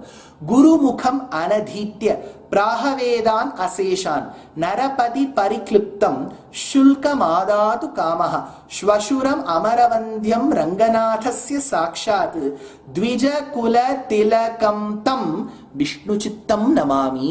அப்பேற்பட்ட விஷ்ணு சித்தரை நான் வணங்குகின்றேன் அப்படின்னு இந்த ஆழ்வார் எடுக்கிறார். யாரு விஷ்ணு சித்தர், யார் இந்த பெரிய ஆழ்வார்? இதை சுருக்கமா இந்த ஸ்லோகம் சொல்றது. குருமுகம் அனதீத்ய, பெரிய குடும்பத்தில் வந்தவர், வேத சிரோன்மணியான அந்த முகுந்த பட்டரின் பிள்ளை. ஆனா இவர் சொல்ற விஷயத்தெல்லாம் பார்த்தா அத்தனையுமா அப்பா கத்து கொடுத்திருப்பார். அதனால அத்தனையும் அப்பா எல்லாம் கத்து கொடுக்கல. இவரும் சாதாரணமா எந்த ஆச்சாரியனுடைய பாடசாலைக்கும் போய் படிச்ச மாதிரி தெரியலையே. எல்லா விதமான ஞானத்தையும் பெருமாள் இவருடைய அந்த மூளைக்கு, புத்திக்கு தானே கொடுத்து விட்டார். இதெல்லாம் மயர்வர மதிநலம் அருள பெற்ற ஆழ்வார்கள்னு சொல்லுவார். Alwars are not like us. நம்ம எல்லாம் முயற்சி எடுக்கின்றோம் இல்லையா? இந்த மாதிரி கோர்ஸ் அட்டென்ட் பண்ணி, நானும் கோர்ஸை சொல்லி பார்க்கிறேன், நான் எனக்கு ஞானம் வருமானு. நீங்களும் அட்டென்ட் பண்ணி பார்க்கிறேன், கேட்கும் போது நன்னா புரியுது, நானும் சொல்லும் போது எனக்கு நன்னா புரியுது. அவ்வளவு தானே ஒழிய அதற்கு மேலே நமக்கு இங்க ஞானம். பிறக்கும் போதேவா நமக்கு வேத அபிருச்சியோட பிறந்தோம், பிறக்கும் போதேவா நமக்கு ரிக்கேஜு சாம அதர்வணத்துடைய சாரம் தெரிஞ்சு தெரியல. ஆனா ஆழ்வாருக்கு அப்படி இல்லை. தனியா போய் ஒருத்தர்கிட்ட பாடமே படிக்க வேண்டாமாம். பெருமாள் எல்லா விதமான ஞானத்தையும் இவருக்கு கொடுத்தாராம். குருமுகம் அனதீத்ய பிராகவேதான் அசேஷான். பொதுவாவே ஒரு ஆச்சாரியனுக்கு பெருமை என்னன்னு ஸ்ரீமத் ரகசியத்ரய சாரம் என்னும் கிரந்தத்துல சுவாமி வேதாந்த தேசிகன் எடுக்கிறார். குரும் பிரகாஷையே தீமான். குருவின் பெருமையை பறக்க சொல்ல வேண்டும். குரு கற்றுக் கொடுத்த மந்திரத்தை யாருக்கும் சொல்லக்கூடாது அப்படின்னு சொல்லிட்டு பின்னாடி ஒரு இடத்துல சொல்வார். குரு என்பவர் வாழ்க்கையில் என்ன பண்ணுவார்? குறிப்பிட்ட ஒரு பிரபந்தத்தையோ 2-3 பிரபந்தத்தையோ சிஷ்யனுக்கு சொல்லிக் கொடுப்பார். இப்போ நீங்க ஒரு சுலபமா ஒரு எக்ஸாம்பிள் சொல்றேனே. இப்ப ஸ்ரீ வைஷ்ணவ சம்பிரதாயத்துல ராமானுஜர் அருளி செய்த ஸ்ரீபாஷ்யம், ஸ்ரீ ராமானுஜர் அதே பாஷ்யக்காரர் அருளி செய்த கீதா பாஷ்யம், அவருடைய சொந்த சிஷ்யர் திருக்குறுகை பிரான் பிள்ளானும் ஏனைய ஆச்சாரியர்களும் கொடுத்த திருவாய்மொழியின் வியாக்கியானம் பகவத் விஷயம் என்று பெயர். நாலாவது 3 ரகசியங்களின் சுருக்கம். சுவாமி தேசிகனுடைய கிரந்தமாக இருந்தால் ஸ்ரீமத் ரகசிய திரேசாரம், பிள்ளை லோகாச்சாரியாருடைய கிரந்தமாக இருந்தால் முமுக்ஷுப்படி ஸ்ரீவச்சன பூஷணம். இந்த மாதிரி கிரந்தங்களை ஒரு ஆச்சாரியன் இடத்தில் ஒரு சிஷ்யன் கற்றுக்கொள்ள வேண்டும். இப்போ அத்தனை கிரந்தத்தையும் கத்துக்கணும்னா ஆச்சாரியனுக்கு அவ்வளவு நேரம் இருக்குமா, சிஷ்யனுக்கும் அவ்வளவு நேரம் இருக்குமா தெரியாது. இந்த 4 கத்துண்டா பாக்கி எல்லா கிரந்தமும் புரிஞ்சிடும். அந்த மாதிரி இப்போ ஸ்மார்த்த சம்பிரதாயத்திலும் உண்டு. சங்கரருடைய பிரம்மசூத்திர பாஷ்யம், சங்கரருடைய கீதா பாஷ்யம், விவேக சூடாமணி, இந்த மாதிரி இருக்கக்கூடிய கிரந்தங்களை சிஷ்யர்கள் கற்றுக்கொள்வார்கள். இப்ப நீங்க மத்வ சம்பிரதாயத்துக்கு போனேன்னா நியாயாமிருதம், நியாயசுதா, மகாபாரத தாத்பரிய நிர்ணயம், அதே மாதிரி பிரம்மசூத்திரத்துக்கும் பகவத்கீதைக்கும் மத்வாச்சாரியர் பூர்ண பிரஜர் கொடுத்த வியாக்கியானம், அதற்கு அனுவியாக்கியானங்கள் உண்டு. இதையெல்லாம் தெரிஞ்சுக்கணும்னு ஒரு சிஷ்யர் ஆசைப்படுவார். இப்படி எல்லாம் கற்றுக்கொண்டால்தான் நமக்கு ஓரளவுக்கு ஞானம் கிடைக்கிறதுன்னு வச்சுக்கோ. அதுக்கு தேசிகன் சொன்னார், பாக்கி எல்லாம் நீ சுவாத்தியாயத்தால தெரிஞ்சுக்கணும். சுவாமி நான் இனிமே எங்க படிக்கிறது அப்படின்னு கேட்டா அதுக்கு அவர் பதிலே சொல்லல. அதுக்கு 42ஆம் பட்டம் ஸ்ரீமத் அழிசிங்கர், இஞ்சுமோட்ட அழிசிங்கர்னு பேர். அவர் தன்னுடைய வியாக்கியானத்துல சாதிக்கிறார், ஆச்சாரியனிடத்தில் பக்தி இருந்தால் நீ கற்றுக்கொண்டது 25% இருந்தாலும் பாக்கி இருக்கக்கூடிய 75% ஆச்சாரியனோட அனுகிரகத்தாலும் உன் மூளைக்கு இறங்கிடும். அது மாதிரி இந்த ஆச்சாரியனும் இந்த ஆழ்வாரும் வேதான் அசேஷம் அத்தனையும் இவருக்கு வந்துடுத்து. நரபதி பரிக்ளிப்தம் சுல்கமாதாது காமஹா, ஒரு ராஜாவின் அனுகிரகத்தால் இவருக்கு பொற்கிழியில இருக்கக்கூடிய பொற்காசை கிடைச்சது. ஸ்வசுரம் அமரவந்தியம், அமரர்களும் நித்தியசூரிகளும் போற்ற வேண்டிய எம்பெருமானே இவருக்கு மாப்பிள்ளை ஆயிட்டார். இவர் பெருமாளுக்கு மாமனார் ஆயிட்டார். ஸ்வசுரம் அமரவந்தியம் ரங்கநாதஸ்ய சாட்சாத், ரங்கநாதன் தான் இவருக்கு சாட்சாத் மாப்பிள்ளை. ரங்கநாதனுக்கு சாட்சாத் மாமனார் இவர். அதனால ரங்கநாதஸ்ய சாட்சாத் த்விஜ குல திலகம் தம், ஒரு த்விஜர்களின் பெருமையை, அந்தணர்களின் பெருமையை நிலைநாட்ட வந்த ஆழ்வீர் த்விஜகுல திலகம் தம் விஷ்ணு சித்தம், விஷ்ணு சித்த என்கின்ற பெயரோடு புகழ் பெற்றிருக்கக்கூடிய ஆழ்வீர் நமாமி, உங்களை நான் வணங்குகின்றேன். இந்த ஆழ்வாரானவர் சிறு வயதிலிருந்து நிறைய வைதுஷ்ய பூர்த்தியை காண்பித்துக் கொண்டு வந்தார். He was able to exhibit his excellence and intelligence right from a very very young age. இவருக்கு பஞ்சசம்ஸ்காரம் யார் பண்ணி வச்சா? சாக்ஷாத் விஸ்வக்சேனரே வந்து பண்ணி வச்சதாக குரு பரம்பரை சொல்றது. இவருக்கு கிருஷ்ணர் கிட்ட அவ்வளவு பக்தி. எப்படி முன்னாடி பெருமாள் திருமொழியில ஒரு மாமனாராக இருந்த குலசேகர ஆழ்வாருக்கு ராமனிடத்தில் பக்தியோ, பெருமாளுடைய மற்றொரு மாமனாராக இருக்கக்கூடிய பெரியாழ்வாருக்கு கிருஷ்ணர் கிட்ட பக்தி, அது ராமாயணம். இது பாகவதம் கலந்த மகாபாரதம். போருமே, நம்ம சனாதன தர்மமே அடங்கி விடுத்தே. அதனால அப்பேற்பட்ட கிருஷ்ணனிடத்தில் பக்தி. கிருஷ்ணன் எங்கே வளர்ந்தார்? பிறந்தது மதுரை, வளர்ந்தது முழுக்க கோகுலம்.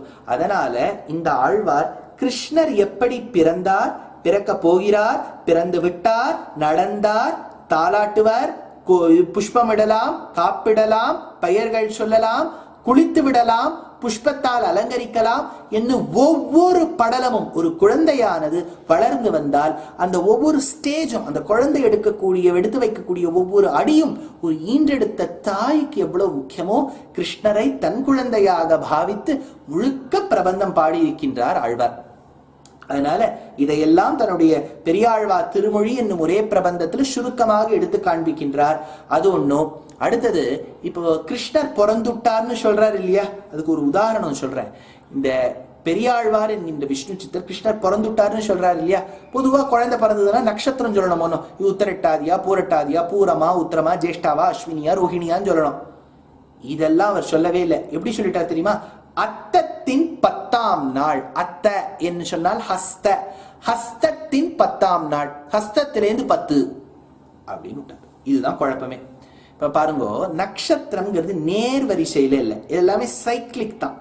இப்போ இன்னைக்கு ரேவதின்னு வச்சுக்கோங்களேன், அடுத்த 26 நாள் கழிச்சு மறுபடியும் ரேவதி வருமோனோ அப்படின்னா சர்க்குலர் நேச்சர் தானே, சுத்தி தானே இருக்கு. அஸ்வினி, ரோஹிணி, பரணி, கிருத்திகை அப்படின்னு சொல்லிட்டு வரோம் இல்லையா, சர்க்குலரா இருக்கு. இப்ப ஹஸ்த நட்சத்திரம் அப்படின்னு சொல்லிட்டு அதுலேருந்து 10ன்னு சொல்லிட்டா இப்ப 4 ப்ராபபிலிட்டி உண்டு. ஹஸ்தத்தை 1ன்னு வச்சுட்டு அதுலேருந்து 1 2 3 4ன்னு நீங்க ஃபார்வர்டுல போய் எண்ணி 10ஆவதுல கொண்டு முடிக்கணும். இல்லாட்டா ஹஸ்தத்தை விட்டுட்டு அதுக்கு அடுத்த வரக்கூடிய நட்சத்திரத்தை 1ன்னு வச்சு திருப்பி 10ல கொண்டு முடிக்கணும். இல்லாட்டா ஹஸ்தத்தோடு சேர்த்து 10 நட்சத்திரத்தை பின்னாடியிலேருந்து குறிக்கணும். ஏன்னா ஹஸ்தத்தை விட்டுட்டு 10 நட்சத்திரத்தை பின்னாடிலேன்னு குறிக்கணும். அப்படின்னா 4 விதம் வந்துடுதா, அப்படின்னா 4 நட்சத்திரங்கள் வந்துடும். ஹஸ்தத்திலேருந்து 10னா இப்ப 4 நட்சத்திரம் வந்துடுது. இந்த 4 நட்சத்திரத்தை ஏதோ ஒரு நட்சத்திரத்தை கிருஷ்ணர் பிறந்திருக்காருன்னு அவர் சொல்லணும். சுவாமி இவருக்கு தான் தெரியுமே அவர் ரோஹிணியில பிறந்திருக்காரு, ஏன் சொல்ல மாட்டேங்கிறாருன்னா ஆழ்வாருக்கு பயமா. இப்ப ஆழ்வார் எந்த அளவுக்கு கிருஷ்ணாவதாரத்தை ஈடுபட்டிருக்கார், எந்த அளவுக்கு மதுரா, விருந்தாவனம், கோகுலம், துவாரகால இருக்காருன்னா அவர் இருக்கக்கூடிய ஸ்ரீவில்லிபுத்தூரையே அப்போதைக்கு அவர் துவாபர யுகம்னு பாவிச்சார். அப்போதே கிருஷ்ணர் பிறந்தார்னு அவர் நினைக்கிறார். நினைச்சபடியால கிருஷ்ணர் இந்த நட்சத்திரத்தை பிறந்துட்டார் அப்படின்னு சொன்னா அந்த கம்சன் ஏதேனும் செய்து விடுவானோ என்கின்ற பயம் ஏற்பட்டதாம் ஆழ்வாருக்கு.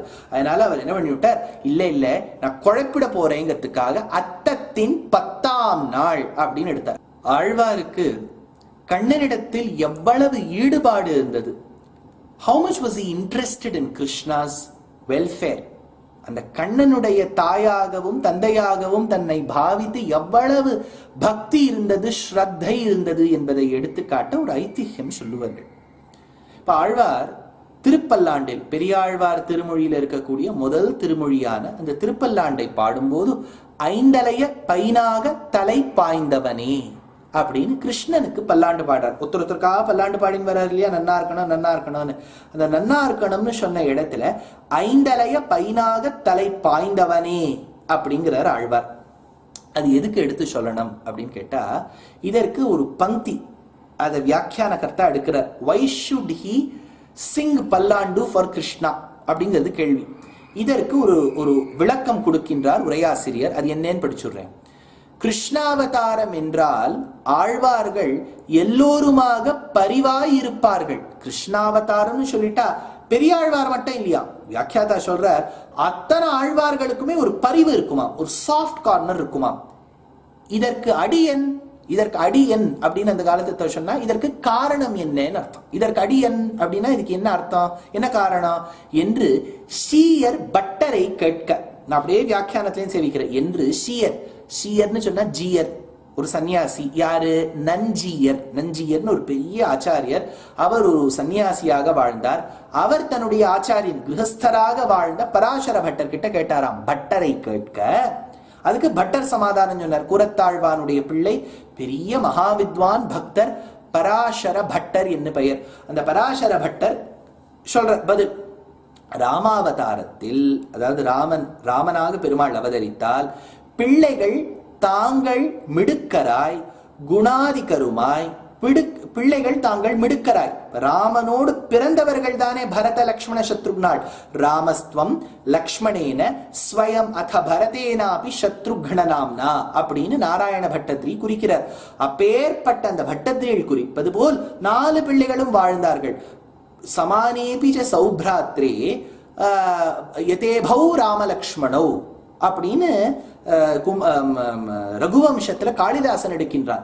துவந்தமாக இருந்தார்களாம் ராமன் லக்ஷ்மணன், பரதன் சத்ருகன். அவ்வளவு ஒரு ஒற்றுமை. அதனால தாங்கள் மிடுக்கராய், நல்ல பலசாலிகளாய், குணாதிகருமாய், வயோவிருத்தைஹி ஞானவிருத்தைஹி சீலவிருத்தைஹி என்று வயதால் மூத்தவர்கள், அனுபவத்தால் மூத்தவர்கள், ஞானத்தால் மூத்தவர்களை தேடி தேடி சென்று ராமன் ஞானத்தை சம்பாதிப்பானாம். அப்பேற்பட்ட குணாதிகருமாய், பிதா சம்பிராந்தகருமாய். அப்பா யாரு? சாட்சாத் சாதாரணப்பட்டவரா? சக்கரவர்த்தி தசரதர்னா சம்பராசுரன் பயப்படுவான், அசுரர்கள் நடுங்குவா. இக்ஷ்வாகு குலத்து ராஜா தசரதன்னா பயப்படுவா. அண்ணா தம்பி ஸ்ட்ராங்கு, அப்பா அதை விட ஸ்ட்ராங்.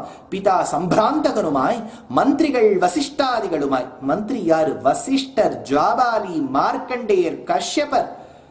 ஒரு பக்கம் கௌதமர், சதானந்தர்லாம் இருக்கா, இன்னொரு பக்கம் விஜயன், திருடவிரதன், எப்படியெல்லாம் மந்திரிகள், சுமந்திரன், இந்த மாதிரி எல்லாம் இருக்காளாம். அதனால ஸ்ட்ராட்டஜி அட்வைசர்ஸ் கூட நல்லா இருக்கா. மந்திரிகள் வசிஷ்டாதிகளுமாய் இருக்கையாலே அங்குத்தைக்கு ஒரு பயம் இல்லை. அதனால ராமனை நினைச்ச கவலைப்படணுங்கிறதுல ராமரே பலசாலி. தம்பிமார்கள் தம்பியுடையான் படைக்கஞ்சான்னு சொல்ற மாதிரி அவள்லாம் பலசாலிகள். அப்பா பெரியாளு, வசிஷ்டர் முதலான ரிஷிகள் மந்திரிகள்லாம் இருக்கா, பயப்பட வேண்டாம், பயமும் இல்லை. அந்த மாதிரி இல்லையே கிருஷ்ணாவதாரம் அப்படிங்கிற வியாக்கியான கர்த்தா. அதனால இங்கு பிறந்த விடம் சத்ரு கிரகமாய். எங்க பிறந்தார் கிருஷ்ணர்? இவன் பிறந்தா இவன் அடிச்சே கொன்னும் அப்படின்னு நினைக்கக்கூடிய தாய்மாமனான அந்த கம்சனுடைய வீட்டிலே இவர் பிறக்கிறார். உடனே ஜெயிலும் ஜெயில் யார் வீட்டுல இருக்கு? இவன் வீட்டுல தானே, கம்சன் வீட்டுல தானே. அதனால கிரகமாய் கம்சனிடம் பார்த்து நலியும் துஷ்ட பிரகிருதிகளை வரக்காட்டும் குரூரனுமாய். இது சாதாரணமா குழந்தை பிறந்திருக்கு, இப்பதான் பிறந்திருக்கு. அப்படியே வாசலை விட்டுட்டு போனா பூத்தனைன்னு ஒத்தி வந்து பால் கொடுக்கிறேன்னு நஞ்சை பாலாக கொடுக்கின்றாள். சரி, குழந்தைய ஒரு சகடத்துக்குள்ள விட்டுட்டு போலாமேனா உத்கஜன் என்னும் அரக்கன் அந்த சகடத்துக்குள்ள ஏறி அந்த குழந்தையை வதம் செய்ய வேண்டும் என்பதற்காக சகடாசுரனாக வருகின்றான். குழந்தைய திண்ணையில விட்டுட்டு போகலாம்னா திருநாவர்த்தன் என்னும் ஒரு அரக்கன் புயலாக குழந்தையை தாக்க வேண்டும் என்று நினைக்கின்றான். அதே மாதிரி பாம்பு அகாசுரன், சரி குழந்தைய சாதாரணமா விட்டுட்டு போகலாம்னு பார்த்தா ஒரு பாம்பான அகாசுரன் வருகின்றான். சரி குழந்தையை ஜாகிரதையா பார்த்துக்கலாம்னு பார்த்தா பகாசுரன் என்னும் கொக்கு வருகின்றது. சரி கேஷி, பிரளம்பன், வத்சாசுரன், கபித்தாசுரன், தேனுகன், காளியன், ஐயோ ஐயோ ஐயோ சுத்தி புத்தி பார்த்தா அரக்கர்களா இருக்காளே. பிறந்தது தாய்மாமனான குரூரனாக இருக்கக்கூடிய கஞ்சனின் வீட்டில். வந்த அசுரர்களும் இப்படி வந்துட்டு இருக்கா. சத்ரு கிரகமாய் கம்சனிடம் பார்த்து நலியும் துஷ்ட பிரகிருதிகளை வரக்காட்டும் குரூரனுமாய் தம்மப்பன் இடையனுமாய். சரி வந்து சேர்ந்த இடம் ஜாகிரதையா இருக்கணுங்கிறதுக்காக வசுதேவர் கிருஷ்ணரை கோகுலத்துல கொண்டு வச்ச. இந்த அப்பா யாரு என்று பார்த்தால் நந்தகோபாலன். தமப்பன் இடையனுமாய், அவருக்கு பாவம் சண்டை போடவே தெரியாது. இவருக்கு பால், தயிர், சீஸு, பட்டரு, நெய் இதெல்லாம் தான் இவர் பண்ணிட்டு இருப்பார்.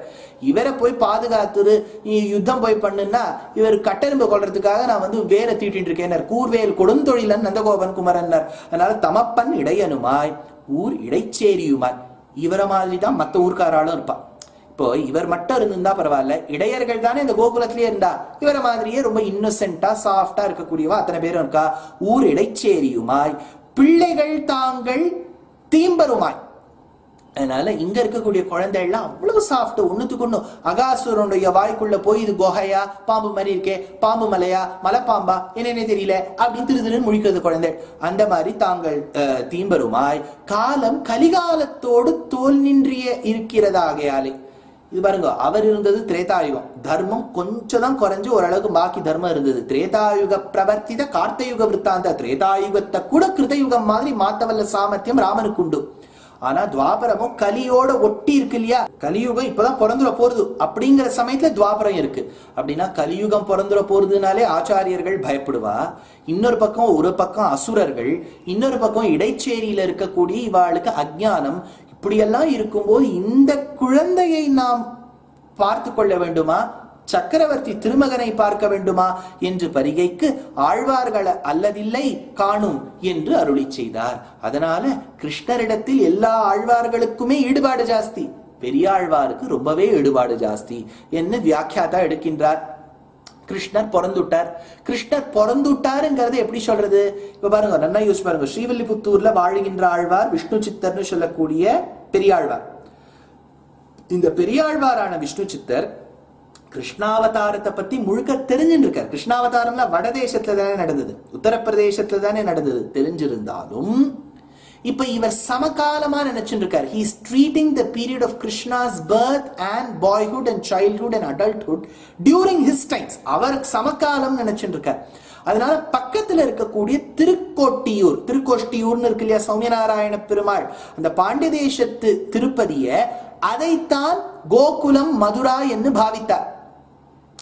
ஏன் சுவாமி திருக்கோஷ்டி இவருக்கு தெரியுமோனோ, அவர் மதுரையில் பிறந்து கோகுலத்தில் வளர்ந்தார், ஏன் அந்த இடத்த சொல்ல மாட்டேங்கிறார்? திருக்கோஷ்டியூன்னு எதுக்கு இடத்த மாத்தி சொன்னார்? நட்சத்திரத்துக்கு என்ன காரணமோ அதேதான். இப்ப இடத்த மாத்தி சொல்லிட்டா குழந்தை எங்கே பிறந்திருக்கிறது, அந்த குழந்தையை கொல்ல வேண்டும் என்று அரக்கர்களை அனுப்பக்கூடிய கம்சன் இப்ப இடத்த மாத்தி சொல்லிட்டா தப்பான இடத்துக்கு தானே தேடுவான். அதனால திருக்கோஷ்டியூர்னு சொன்னாராம். அல்லது அங்க இருக்கக்கூடிய சௌமிய நாராயணனே கண்ணன் என்று பாவித்தும் பாடியிருக்கலாம். அதுல வந்த ஒரு திருமொழியை சில பாசுரங்களை அனுபவிப்போம். வண்ணமாடங்கள் சூழ் திருக்கோட்டியூர் கண்ணல் கேசவல் நோபி பிறனில் எண்ணெய் சுண்ணோ எதிரெதிர் தூவிட கண்ணல் மூற்றம் கலந்தனராயிற்றே. வண்ணமாடங்கள் சூழ் திருக்கோட்டியூர் கண்ணல் கேசவல் நோபி தீரனில் எண்ணை சுழ்நோ எதிரெதிர் தூவிட கண்ணன் மூற்றம் கலந்தளராயிற்றே. வண்ணமாடங்கள் சூழ் திருக்கோட்டியூர் கண்ணன் கேசவன் நம்பி பிறந்தினில் எண்ணெய் சுண்ணம் எதிர் எதிர் தூவிட கண்ணன் முற்றம் கலந்தலராயிற்றே என்று சாதிக்கின்றார் ஆழ்வார். வண்ணமாடங்கள் சூழ் திருக்கோட்டியூர். வண்ணமாடங்கள் சூழ் திருக்கோட்டியூர்னு சொன்னா அழகிய மாடங்கள். மாடங்கள்னு பொதுவா சொன்னா that which is raised. ஒரே இப்போ இண்டிபெண்டன்ட் ஹவுஸ் ஒரே ஃப்ளோர்ல இருக்குன்னா அது மாடங்கள் இல்லை. அதுக்கு மேலே ஏதாவது 2-3 இடம் கட்டடமா இருக்கணும். மல்டி ஸ்டோரி பில்டிங்னு நம்ம சொல்றோம் இல்லையா, அந்த மாதிரி இருக்கணும். வண்ண மாடங்கள் யோசிச்சு பாருங்களேன். இப்போ நீங்க கிரீஸ்ல சில இடம் பார்த்தீங்கன்னா விழுவிழுன்னு இருக்கும். சில இந்த ஸ்பெயின்ல இடங்கள்லாம் காமிப்பா வீடெல்லாம் பார்த்தோம்னா ஒரு கலர்ல இருக்கும். எல்லாம் அந்த மாதிரி ஆச்சரியமா இருக்கு. இதற்கெல்லாம் வித்திட்ட இடமாம் திருக்கோட்டியூர். வண்ணமாடங்கள் சூழ் திருக்கோட்டியூர். அழகிய வண்ண விதவிதமான வண்ணங்கள் சூழ்ந்த மாடங்களுடைய ஊர் திருக்கோட்டியூர். கண்ணன், அந்த ஊருக்கு என்ன பெருமை? கண்ணன் சர்வலோகேஸ்வரன் ஜெகநாதன். கண்ணன் கேசவன் கேசி ஹந்தாரன். அவன் நம்பி குணப்பரிபூர்ணன் பிறந்தினில் அவன் பிறந்ததபடியால் எண்ணெய் சுண்ணம். ஒரு குழந்தை பிறந்துடுத்து கிருஷ்ணர் நம்ம தேடி வந்து சர்வலோகேஸ்வரன் அப்படிங்கிறதுக்காக ஆயர்பாடி மக்கள் என்ன பண்ணாலா, எண்ணெயும் சுண்ணமும் கலர் பவுடர் நன்னா ஒன்னா கலந்து, பம்பாய் பக்கம்லாம் ஹோலிக்கு பிச்கரின்னு ஒண்ணு வச்சுப்பா, இப்படி ஒருத்தர் மேல பைப்பை வச்சு அடிப்பா. அந்த மாதிரி எண்ணெய் சுண்ணம் எதிர் எதிர் தூவிட ஹோலி பண்டிகை மாதிரி கொண்டாடிட்டு இருக்கா. எதிர் எதிர் தூவிட கண்ணன் முற்றம். அப்பேற்பட்ட பகவானுடைய முற்றம். முற்றம் என்று சொன்னால் பெருமாள் நந்தகோபாலன் வீட்டுல இருக்காரா, அவர் வீட்டு வாசல்ல தானே இந்த சந்தோஷம் கேளிக்கையெல்லாம் நடக்கிறது. அதனால முற்றம் கலந்து அலராயிற்றே. இந்த டிசம்பர் 31ஆம் தேதி ஆயிடுத்துன்னு வச்சுக்கோ, அடுத்த நாள் இந்த ஊரை சுத்தம் பண்ணக்கூடியவாளுக்கு அவ்வளவு வேலை இருக்கும். நான் பாட்டிலா இருக்கும், அது இருக்கும், இது இருக்கும். அந்த மாதிரி இவா வீட்டு வாசல்ல வெறும் எண்ணெயும் சுண்ணமும் கலந்துருக்கான். கண்ணன் முற்றம் கலந்து அலராயிற்றே அப்படின்னு ஒரு பாசுரம். ரெண்டாவது பாசுரம். ஓடுவார் விழுவார் உகந்தாலிப்பார் நாடுவார் நம்பிரான் எங்குற்றான் என்பார் பாடுவார்களோ பல்பறை கொட்ட நின்று ஆடுவார்களோ ஆயிற்றாய் பாடியே. ஓடுவார் விழுவார் உகந்தாலிப்பார் நாடுவார் நம்பிரான் எங்குற்றான் என்பார் பாடுவார்களோ பல்பறை கொட்ட நின்று ஆடுவார்களோ ஆயிற்றாய் பாடியே. ஓடுவார் விழுவார் உகந்தாலிப்பார் நாடுவார் நம்பிரான் எங்குற்றான் என்பார் பாடுவார்களும் பல்பறை கொட்ட நின்று ஆடுவார்களும் ஆயிற்று ஆய்ப்பாடியே. இது ஆய்ப்பாடின்னு இப்ப சாதிக்கிறார். ஆய்ப்பாடினா இடைச்சேரிகள், இடைச்சேரியை சார்ந்தவர்கள் இருக்க வேண்டிய ஊர் ஆய்ப்பாடி என்று பெயர். ஆய்ச்சிமார்கள் இருக்க வேண்டிய ஊர் ஆய்ப்பாடி. அதனால ஓடுவார் விழுவார். இப்ப கொஞ்சம் பேர் வந்து எண்ணெய் சுண்ணம் எல்லாம் பூசி வீட்டு வாசல எண்ணெய் சுண்ணம்னு ஆக்கிட்டு இருக்கா. சேஷமா இருக்கக்கூடியவாளுக்கு இப்பதான் தெரிஞ்சிருக்கு, ஓஹோ கிருஷ்ணர் பிறந்து விட்டார்னு. அவ வீட்டை அப்படியே போட்டபடி ஓடி வராளாம். ஓடி வரும்போது அந்த எண்ணெய் கீழே இருக்கிறத பார்க்கல. ஓடுவார், ஓடி வருகின்றனர், விழுவார், அந்த இடத்துல விழுந்துட்டா. உகந்து ஆலிப்பார். இப்போ விழுந்துட்டோம்னா ஐயோ அம்மான்னு சொல்வோம் இல்லையா, அப்ப விழும்போது கூட அவளுக்கு ஒரு நாமாவளி வந்துட்டான். நாடுவார் நம்பிரான் எங்குற்றான். எங்களை உத்தாரணம் செய்ய வந்த அந்த இடைப்பிள்ளை எங்கள் கிருஷ்ணன் எங்கிருக்கின்றான், நம்பிரான் எங்குற்றான், எங்க இருக்கார் அப்படின்னு சொல்லிதான் விழுவாளாம் என்பார் பாடுவார்களும். அங்க இருக்கக்கூடிய மக்கள் பாடுவார்களும் பல்பறை கொட்ட நின்று ஆடுவார்களும் ஆயிற்று ஆய்ப்பாடியே. இப்ப done done done done done done done ஒரே அந்த பறை வாத்தியங்கள் மேல கோஷங்கள் நாதஸ்வரம் அது இது என்ன அப்படி ஒரு கேளிக்கை சந்தோஷமாம் கண்ணன் பிறந்து விட்டான் என்று ஆயிற்று ஆய்ப்பாடியே. பேடி சீருடை பிள்ளை பிறந்தினில் காணத்தாம் புகுவார் போக்கு போதுவர் ஆனோ பாரிவர் நேரில்லை திருவோணத்தான் உலகானு என்பார்களே பேடி சீருடை பிள்ளை பிறந்தினில் காணத்தாம் புகுவார் போக்கு போதுவர் ஆனோ பாரிவர் நேரில்லை திருவோணத்தான் உலகானு என்பார்களே.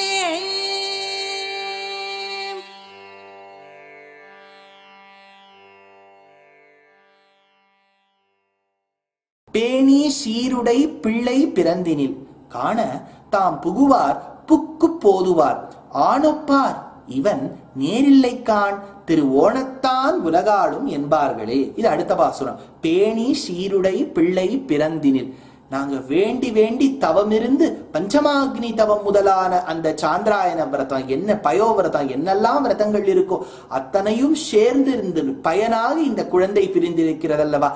பேணி சீருடை பிள்ளை பிறந்தினில், பிறந்த இந்த குழந்தையை பார்ப்பதற்காக காணத்தாம் புகுவார், பார்க்க வர வேண்டும் என்பதற்காக வரக்கூடிய மக்கள் புக்கு போதுவார்.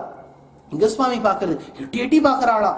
ஆணுப்பார் இவன் நேரில்லை காண், பார்த்தவாள்லாம் சொல்றாளாம் இவனுக்கு சமம் இன்னொருத்தர் இல்லைன்னா இந்த உலகத்துல நான் இன்னொருத்தரை பார்த்ததில்லை. இவள் என்ன சாஸ்திரம் படிச்சிருக்காளா? சாஸ்திர வாக்கியம். இவனுக்கு சமம் ஒண்ணும் கிடையாது, இவனுக்கு மேம்பட்டவர் ஒண்ணும் கிடையாது. அதே சொல்றா ஆணொப்பார் இவன் நேரில்லை காண், இவனுக்கு சமம் யாருமே கிடையாதுன்னா திருவோணத்தான் உலகாளும் என்பார்களே. திருவோணத்தான் உலகாளும், திருவோணம்ங்கிறது ஸ்ரவண நட்சத்திரம். இவர் ஸ்ரவணத்திலேயே பிறக்கலையே, குழப்பிட்டார் ஆழ்வார். ஏன்னா கம்சனுக்கு ஏதாவது தெரிஞ்சு விட போதே, அதனால ஆயர்பாடி மதுரான்னு சொல்றதுக்கு பதிலா திருக்கோஷ்டிங்கிறார். நட்சத்திரம் ரோஹிணின்னு சொல்றதுக்கு பதிலா ஹஸ்தத்திலேருந்து 10 திருவோணம்னு போட்டு குழப்புறார். அதனால திருவோணத்தான் உலகாளும் என்பார்களே அப்படின்னு இந்த இடத்துல ரொம்ப அழகா சாதிக்கிறார் ஆழ்வார். இப்போ கிருஷ்ணர் பிறந்துட்டார். பிறந்த கிருஷ்ணருக்கு ஏதேனும் தாலாட்டு பாட வேண்டாவோ? எப்படி திருக்கண்ணபுரம் என்கின்ற திவ்யதேசத்துக்கு சென்று கண்ணனுடைய க்ஷேத்திரமான அந்த ஊரில் இருக்கக்கூடிய பெருமானை ராமனாக பாவித்து தான் தன்னை கோசலையாக பாவித்து மனுபுகள் கோசலை தன் மணிவயிறு வாய்த்தவனே என்று குலசேகராழ்வார் ஒரு தாலாட்டு பாடினாரோ, அதுபோல் இங்கு பெரியாழ்வாரான விஷ்ணு சித்தரும் தன்னை யசோதையாக நினைத்து ஒரு தாலாட்டு பாடுகின்றார். ஆச்சரியமான தாலாட்டு. அதுல சில பாசுரங்களை அனுபவிப்போம்.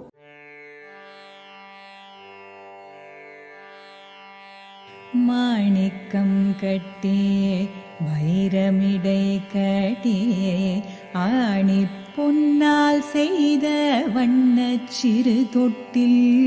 மாணிக்கம் கட்டி வைரமிடை கட்டி ஆணி பொன்னால் செய்த வண்ணச் சிறு தொட்டில். பேணி உனக்கு பிரமல் விடு தந்தான், பேணி உனக்கு பிரமல் விடு தந்தான்.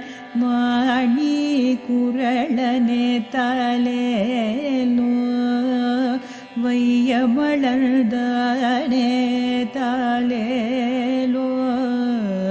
பேணி உனக்கு பிரமல் விடு தந்தான், மாணி குரளனே தாலேலோ வையமளர்தானே தாலேலோ.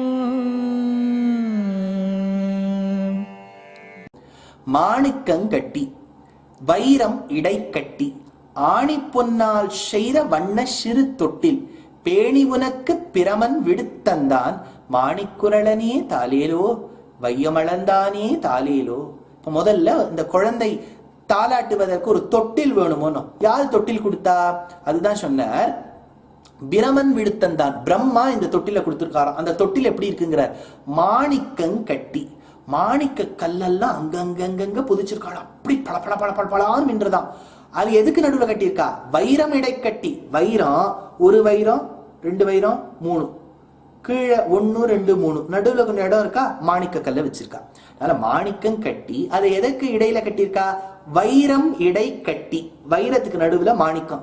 இது அத்தனைக்கு ஒரு பேஸ் வேண்டாமா? கட்டணம்னு ஒரு பேஸ் வேண்டாமோ?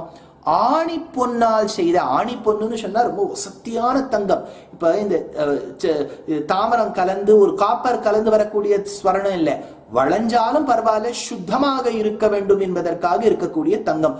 ஆணி பொன்னால் செய்த வண்ண சிறு தொட்டில், அழகான சின்ன தொட்டில் அப்பா, இது அழகான தொட்டில். பேணி உனக்கு பிரமன் விடுத்தந்தான், சாக்ஷாத் பிரம்மதேவன் சதுர்முகனாரே இந்த தொட்டில உனக்கு கொடுத்திருக்கார். மாணிக்குரலனே தாலேலோ, சிறு அந்தணனாக வந்து வாமனனாக வந்தவனே தாலேலோ, வாமனா தாலேலோ. யசோதா பாடுறா, நீ அந்த மாணிக்குரலனாகத்தானே வந்தாய், சிறு வாமனனாகத்தானே வந்தாய். ஆமா அம்மா அப்படின்னு அந்த குழந்தை சொன்னா, டே உன்னை நான் நம்ப மாட்டேன், வாமனனா வந்துட்டுன்னு திரிவிக்ரமனா உலகை அடைந்தியானோ, அதனால வையம் அளந்தானே தாலேலோ. அதனால மாணிக்குரலனே தாலேலோ வாமனாவதாரம், வையம் அளந்தானே தாலேலோ திரிவிக்ரமாவதாரம். அதனால சிறுவனாக வந்து பெரிய உலகை அளந்தவன் நீ. அடுத்த கிஃப்ட் சொல்றார். உடையார் கனமணியோடு உள் மாதுளம் பூ இடைவிரவி கோத்த எழில் தெள்ளினோடு, உடையார் கனமணியோடு உள் மாதுளம் பூ இடைவிரவி கோத்த எழில் தெள்ளினோடு, விடையேறு காப்பாலி தல்விடுதல்தான் உடையாய் அழேல் அழேல் தாலேலோ. விடையேறு காப்பாலி தல்விடுதல்தான் உடையாய் அழேல் அழேல் தாலேலோ. உலகம் மலர்தானே தாலேலோ, உலகம் மலர்தானே தாலேலோ, உலகம் மலர்தானே தாலேலோ, வையமடர்தானே தாலேலோ. உடையார் கணமணியோடு ஒன் மாதுளம்பூ இடை விரவி கோத்த எழில் தெழுகினோடு, விடையேறு காபாலி ஈசன் விடுத்தந்தான் உடையாய் அழேல் அழேல் தாலேலோ, உலகமளந்தானே தாலேலோ. இப்ப அடுத்தது ஈசனார். பிரம்மா கொடுத்தாச்சு, அவர் பிள்ளை சிவனார் வர வேண்டாமா? ருத்ரமூர்த்தி ஒரு கிஃப்ட் கொடுத்தாராம். அது என்ன சொன்னார்? அழகான ஒரு பட்டாடை, மஞ்சமசேல் இருக்கக்கூடிய பட்டாடை. பிறந்திருக்கக்கூடிய கிருஷ்ணர் கருப்பு, அதை நல்லா எடுத்து காட்டுறதுக்கு மஞ்சள் தானே என்ன இருக்கும். அதனால அந்த மசமசேல் இருக்கக்கூடிய அந்த வஸ்திரம் இவருக்கு எங்க என்ன கிடைச்சிருக்கும் நான் யூகிக்கிறேன். இவர் கைலாயத்துல இருக்கார். கைலாயம் அந்த பக்கம் போனா சீனா, சீன தேசத்துல சில்க் ரொம்ப ஃபேமஸ் இல்லையா? சீனாம் சுகைஹின்னு காளிதாசன் எடுக்கிறான். சைனா சில்க் எல்லோர கிடைச்சிருக்கோம். நன்னா அம்பாள் வந்து நன்னா கோத்து கொடுத்துருப்போம், அவதானே துர்கா. அதனால தன்னுடைய அந்த அண்ணாவுக்கு நன்னா கோத்து கொடுத்துருப்போம். அழகான அந்த ஆடையை எடுத்துக்கொண்டு வந்தாராம் சிவபெருமான். உடையார் கணமணியோடு ஒன் மாதுளம் பூ இடைவிரவி கோத்த எழில் தெருகினோடு, விடையேறு காபாலி ஈசன் விடுத்தந்தான். காபாலியாக ஈசனாக சொல்லக்கூடிய சிவபெருமான் விடையேறு காபாலி, அந்த நந்திகேஸ்வரர் மேல வரக்கூடிய சிவபெருமான் கொடுத்தார். ஈசன் விடுத்தந்தான் உடையாய் அழேல் அழேல் தாலேலோ. அழக்கூடாதுடா கண்ணா, அழக்கூடாதுடா ராஜா நீ அப்படின்னு சொல்றாளாம். உலகம் அளந்தானே தாலேலோ, உலகை அளந்த எம்பெருமானே தாலேலோ என்று சொல்லுகின்றார் ஆழ்வார். அடுத்தது எழுதோ பிரானார் எழில் திருமார்வர்க்கு, எழுதோ பிரானார் எழில் திருமார்வர்க்கு, சந்தம் அழகிய தாமரை தாளர்க்கு, எழுதோ பிரானார் எழில் திருமார்வர்க்கு, சந்தம்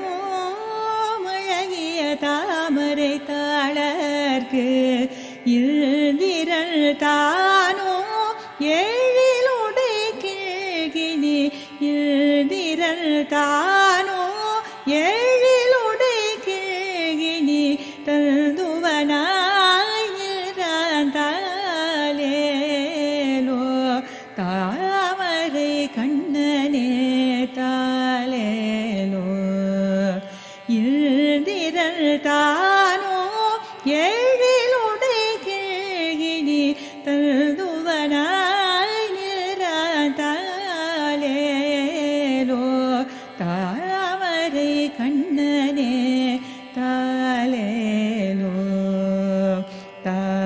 தாமரை கண்ணனே தாலேலோ வையமலரானே தாலேலோ.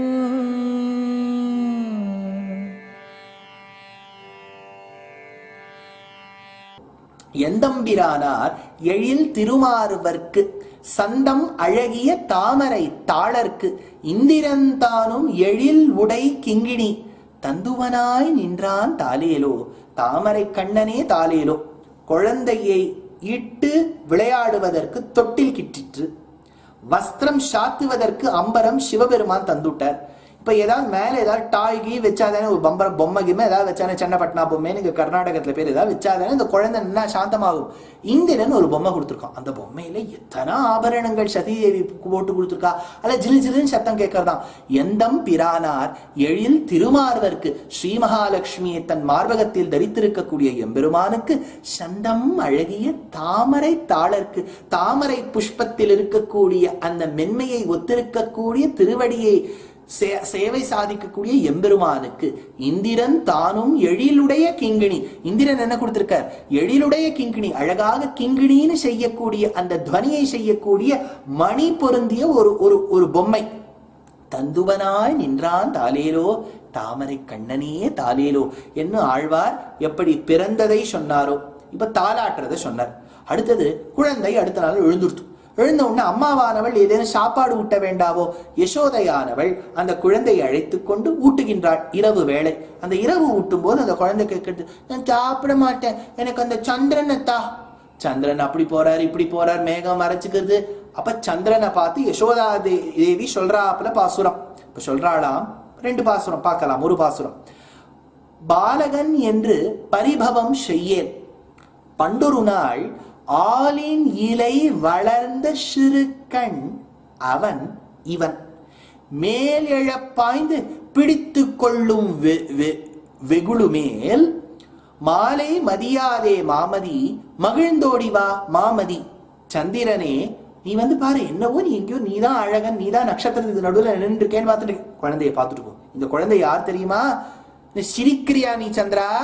சிரிச்சு ஏளனம் பண்ணாத என் குழந்தைய. பாலகன் என்று பரிபவம் செய்யேன். குழந்தைய மட்டமா பார்க்காத.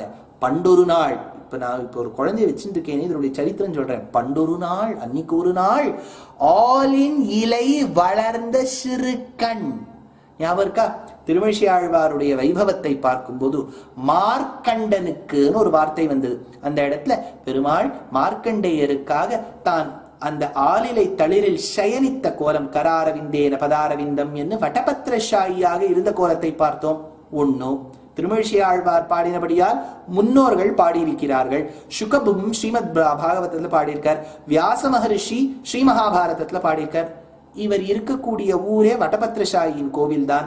அதனால ஆலின் இலை வளர்ந்த சிறுகண். இந்த குழந்தை யார் தெரியுமா? அன்னைக்கு ஒரு நாள் அந்த ஆலிலையில படுத்துட்டதே ஒரு குழந்தை.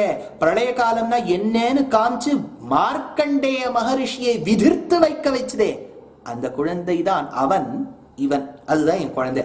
மேலெழ பாய்ந்து எப்படி ஓடி வருவார், என் மேல தாண்டி வருவார், பிடித்து கொள்ளும் வெகுடு மேல் அப்படின்னு அவனை கட்டி பிடிச்சுக்கிற மாதிரி இருக்கு.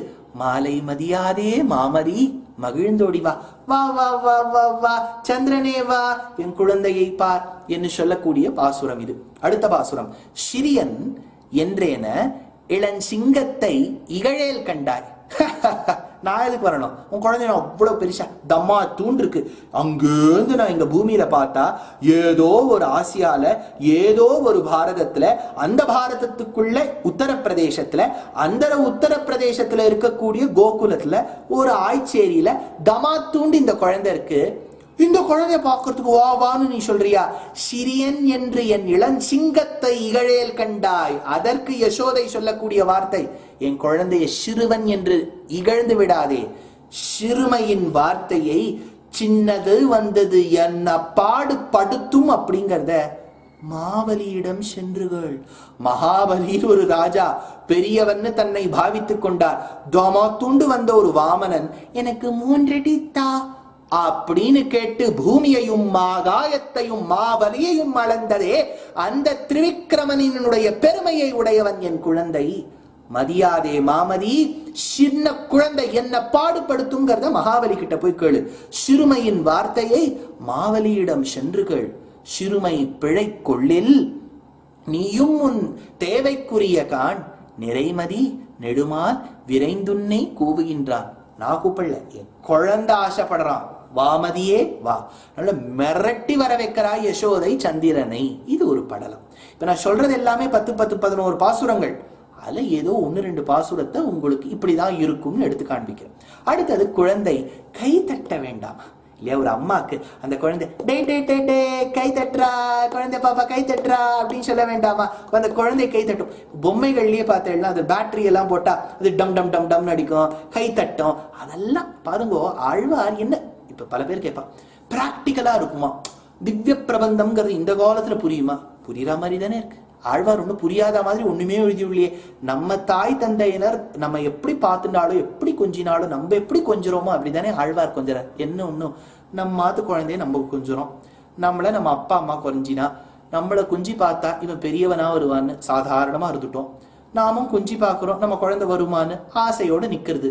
ஆனா பெருமாளை ஆழ்வார் அப்படி பாடலையே. சாதாரணமாவே வாஸ்தவமாவே இவன் சர்வலோகேஸ்வரன், சர்வலோகேஸ்வரனை தானே புகழ்ந்து பாடுகின்றார். நம்மளை பார்த்தா அதிசயோக்தி. நம்ம அம்மா நீ ஒசட்டிடா, என் ராஜாடா, என் செல்லமேடா, சும்மா அவளுக்கு நான் ராஜா அவ்வளவுதான். ஆனா ஆழ்வார் கண்ணனை பார்த்து கண்ணே ராஜா வாமனா திரிவிக்ரமான்னு சொன்னா அது வாஸ்தவம் தானே. அதனால அடுத்த பாசுரம் பார்க்கலாம். மாணிக்கங்கிங்கிணி ஆர்ப்ப மருங்கின் மேல் ஆணி பொன்னால் செய்த ஆய்பொன் உடைய மணி. அச்சா, இப்ப பெருமாளுடைய அந்த இடுப்புல போட்டு இருக்கிற ஒட்டியானம், அதுல அழகா மணிகள் தொங்கறதுலாம். கடிதடித மேகலா கச்சிதமணி கண்டிகா பட்டலனினதேன விப்ராஜமானம்னு அன்னமாச்சாரியர் கொண்டாடலையா? அப்படி ஜிலு ஜிலுன்னு தொங்கறதான் அந்த பெருமாளுடைய. ராமனை கொஞ்சம் அனுபவிக்கணும்னா கொஞ்சம் கஷ்டம் தான். ஏன்னா அவர் ஒரே ரூல் பர்ஃபெக்ட் மேன். அவர் கிருஷ்ணர் அப்படி இல்லை, நம்மாத்து குழந்தை கிள்ளலாம் நன்னா போட்டு. ஆழ்வாருடைய அனுபவம் அப்படிதான் இருக்கு. ஆய்பொன் உடைய மணி, அதுல ஒரு அயனான் கையில அழகா மணி தொங்குறது. பேணி பவளவாய் முத்திலங்க பண்டு காணி கொண்ட கைகளால் சப்பாணி. அதனால முத்திலங்க அழகா அந்த பவழங்கள் முத்துக்கள் அதெல்லாம் இளங்க. கருங்குழல் குட்டனே சப்பாணி. டே அழகா நீ ஆபரணம் எல்லாம் தரிச்சுட்டு இருக்கேடா என் பாப்பா, முத்து மாலையெல்லாம் சாத்தின் இருக்கியே, நீ பவழ மாலையெல்லாம் சாத்தின் இருக்கியே குழந்தை, 2 கையும் தட்டு. கருங்குழல் குட்டனே சப்பாணி. கை தட்டுறா கை தட்டுறான்னு சொல்றாளாம் யசோதை. யசோதைனா யாரு? இந்த இடத்துல பெரியாழ்வார். அடுத்தது பொன் அரைநானோடு மாணிக்கங்கிங்கிணி தன் அரை ஆட தனி சுட்டி தாழ்ந்தாட என் அரை மேல் நின்று இழந்து உங்கள் ஆயர்த்தம் மன்னரை மேல் கொட்டாய் சப்பாணி. அம்மா சொல்றா யசோதை, ரொம்ப நாள் நானே தட்டுறேன் தட்டுன்னு சொல்லிட்டு இருக்க, நீ தட்டுறடா. அவங்க அப்பா நந்தகோபாலன் வேலையெல்லாம் முடிச்சுட்டு வந்திருக்க, அவர் மடியில போய் உட்காந்து கை தட்டேன்டா குழந்தை. பொதுவா ஒரு குழந்தை ஆச்சரியம் பண்ணி எடுத்துன்னு வச்சுக்கோ. அப்பா எங்கேயோ வேலைக்கு போயிருக்க. ஆத்துக்கு வந்தோம்னா முதல்ல அம்மா சொல்லுவோம், இன்னைக்கு குழந்தை என்ன பண்ணி தெரியுமோ, மத்தியானம் 2 மணிக்கு நான் எழுந்து பார்த்தேன், 2 கையும் எடுத்து தானா தட்டுறது. அப்பாவுக்கு பண்ணி காமி சொல்லுவடா மாட்டாளா தாய்? அதையே சொல்றார் ஆழ்வார். அதனால என் அரை மேல் நின்று இழுந்து உங்கள் ஆயர்த்தம் மன்னரை மேல் கொட்டாய் சப்பாணி. ஆயர்த்தம் மன்னர். அதனால நந்தகோபாலன் மடியில உட்காந்து கை தட்டேன். மாயவனே கொட்டாய் சப்பாணி. சப்பாணி கை தட்டுறான்னு சொல்றாளாம் யசோதை. இப்ப குழந்தை பிறந்தாச்சு, தாலாட்டு பாடியாச்சு, கை தட்டியாச்சு, சந்திரனை பார்த்து அம்புலி மாமா சந்தா மாமாவை பார்த்து சாப்பாடு ஊட்டியாச்சு. இப்போ குழந்தை கொஞ்சம் வளர்ந்து நடக்க வேண்டாவோ? அந்த நடக்கும் பருவத்தை ஆழ்வார் அனுபவிக்கின்றார். ஒரு காலில் சங்குடு ஒரு காலில் சக்கரம் உள்ளடி பொறிந்தமைந்த இருகாலும் கொண்டு எங்கெழுந்தினார் போல் இலச்சினை பட நடந்து பெருகா நின்ற இன்ப வெள்ளத்தின் மேல் பின்னையும் பெய்து பெய்து கார்கடல் வண்ணன் காமர் தாதை தளர் நடை நடவானோ. காமர் தாதை சாட்சாத்து அந்த மன்மதனுக்கும் அப்பாவாய் தந்தையாய் இருக்கக்கூடிய அழகே வடிவெடுத்தவன் சாக்ஷான் மன்மதகாம்பர். அப்பேற்பட்ட அழகன் தளர் நடை நடவானோ. தளர் நடைன்னு சொன்னா நேரம் நடக்கிறது இல்லை, அப்படியே கீழே விழுந்துரும் போல இருக்கு. ஒரு மாதிரி ஒரு பேலன்ஸே இல்லாம குழந்தையெல்லாம் நடக்கும் பாருங்க. அந்த மாதிரி தளர் நடை நடவானோ. ஜில் ஜில் ஜில்னு நடந்து நடந்து வராதா என் குழந்தை அப்படின்னு சொல்றார் ஆழ்வார். ஒரு காலில் சங்கொடு, அந்த குழந்தையுடைய ஒரு கால சங்க ரேகை இருக்கான், இன்னொரு கால சக்கர ரேகை இருக்கான். அதனால பொதுவா ஆச்சாரியர்கள் சொல்லுவா என்னன்னா, ஆயர்பாடியில கிருஷ்ண ஜெயந்தி கொண்டாடுவா, ஸ்ரீ ஜெயந்தி கொண்டாடுவா. அதுக்கு மாவை போட்டு கிருஷ்ணருடைய பாதங்கள் பொறிக்க வேண்டாமா? அப்படி இல்லையா, கிருஷ்ணரை மாவுக்குள்ள நிக்க சொல்லுவாளாம், ஓடுறா அப்படின்பாளாம். மாவு காலில் தோஞ்சிருக்கு, கிடு கிடு கிடு கிடு கிடுன்னு அந்த மணி சத்தத்தோட பெருமாள் ஓடுவார். ஓடின விடங்களில் பார்த்தால் அந்த மாவின் காலோடு சேர்த்து மட்டும் பதிஞ்சிருக்காது, சங்க சக்கர முத்திரைகள் இருக்குமா. அந்த பழம் விற்கக்கூடிய வந்தவள் கிட்ட பார்த்தா அவ சங்க சக்கர முத்திரை தெரிஞ்சதுன்னு தேசிகன். சுஜாத்ம ரேகாத்மக சங்க சக்கரம் தாமிரோதரம் தஸ்யகராரவிந்தம்னு எடுத்தார் யாதவாபியுதயத்துல. அந்த மாதிரி இந்த குழந்தையுடைய காலில் இருக்கக்கூடிய சங்கு சக்கர பொறியினர் ஆழ்வார்.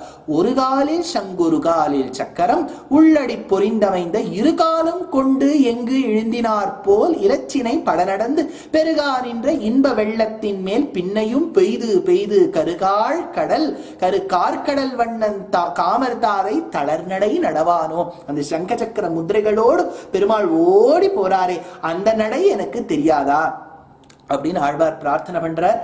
இதற்கு அடுத்ததாக ஒரு பாசுரத்தில் உள்ள ஒரு ஐதிஹ்யத்தை பார்ப்போம். பெரிய ஆழ்வார் திருமொழிதான், அதுல கிட்டத்தட்ட நிறைய பாசுரங்கள் பார்த்துன்னு வரும்.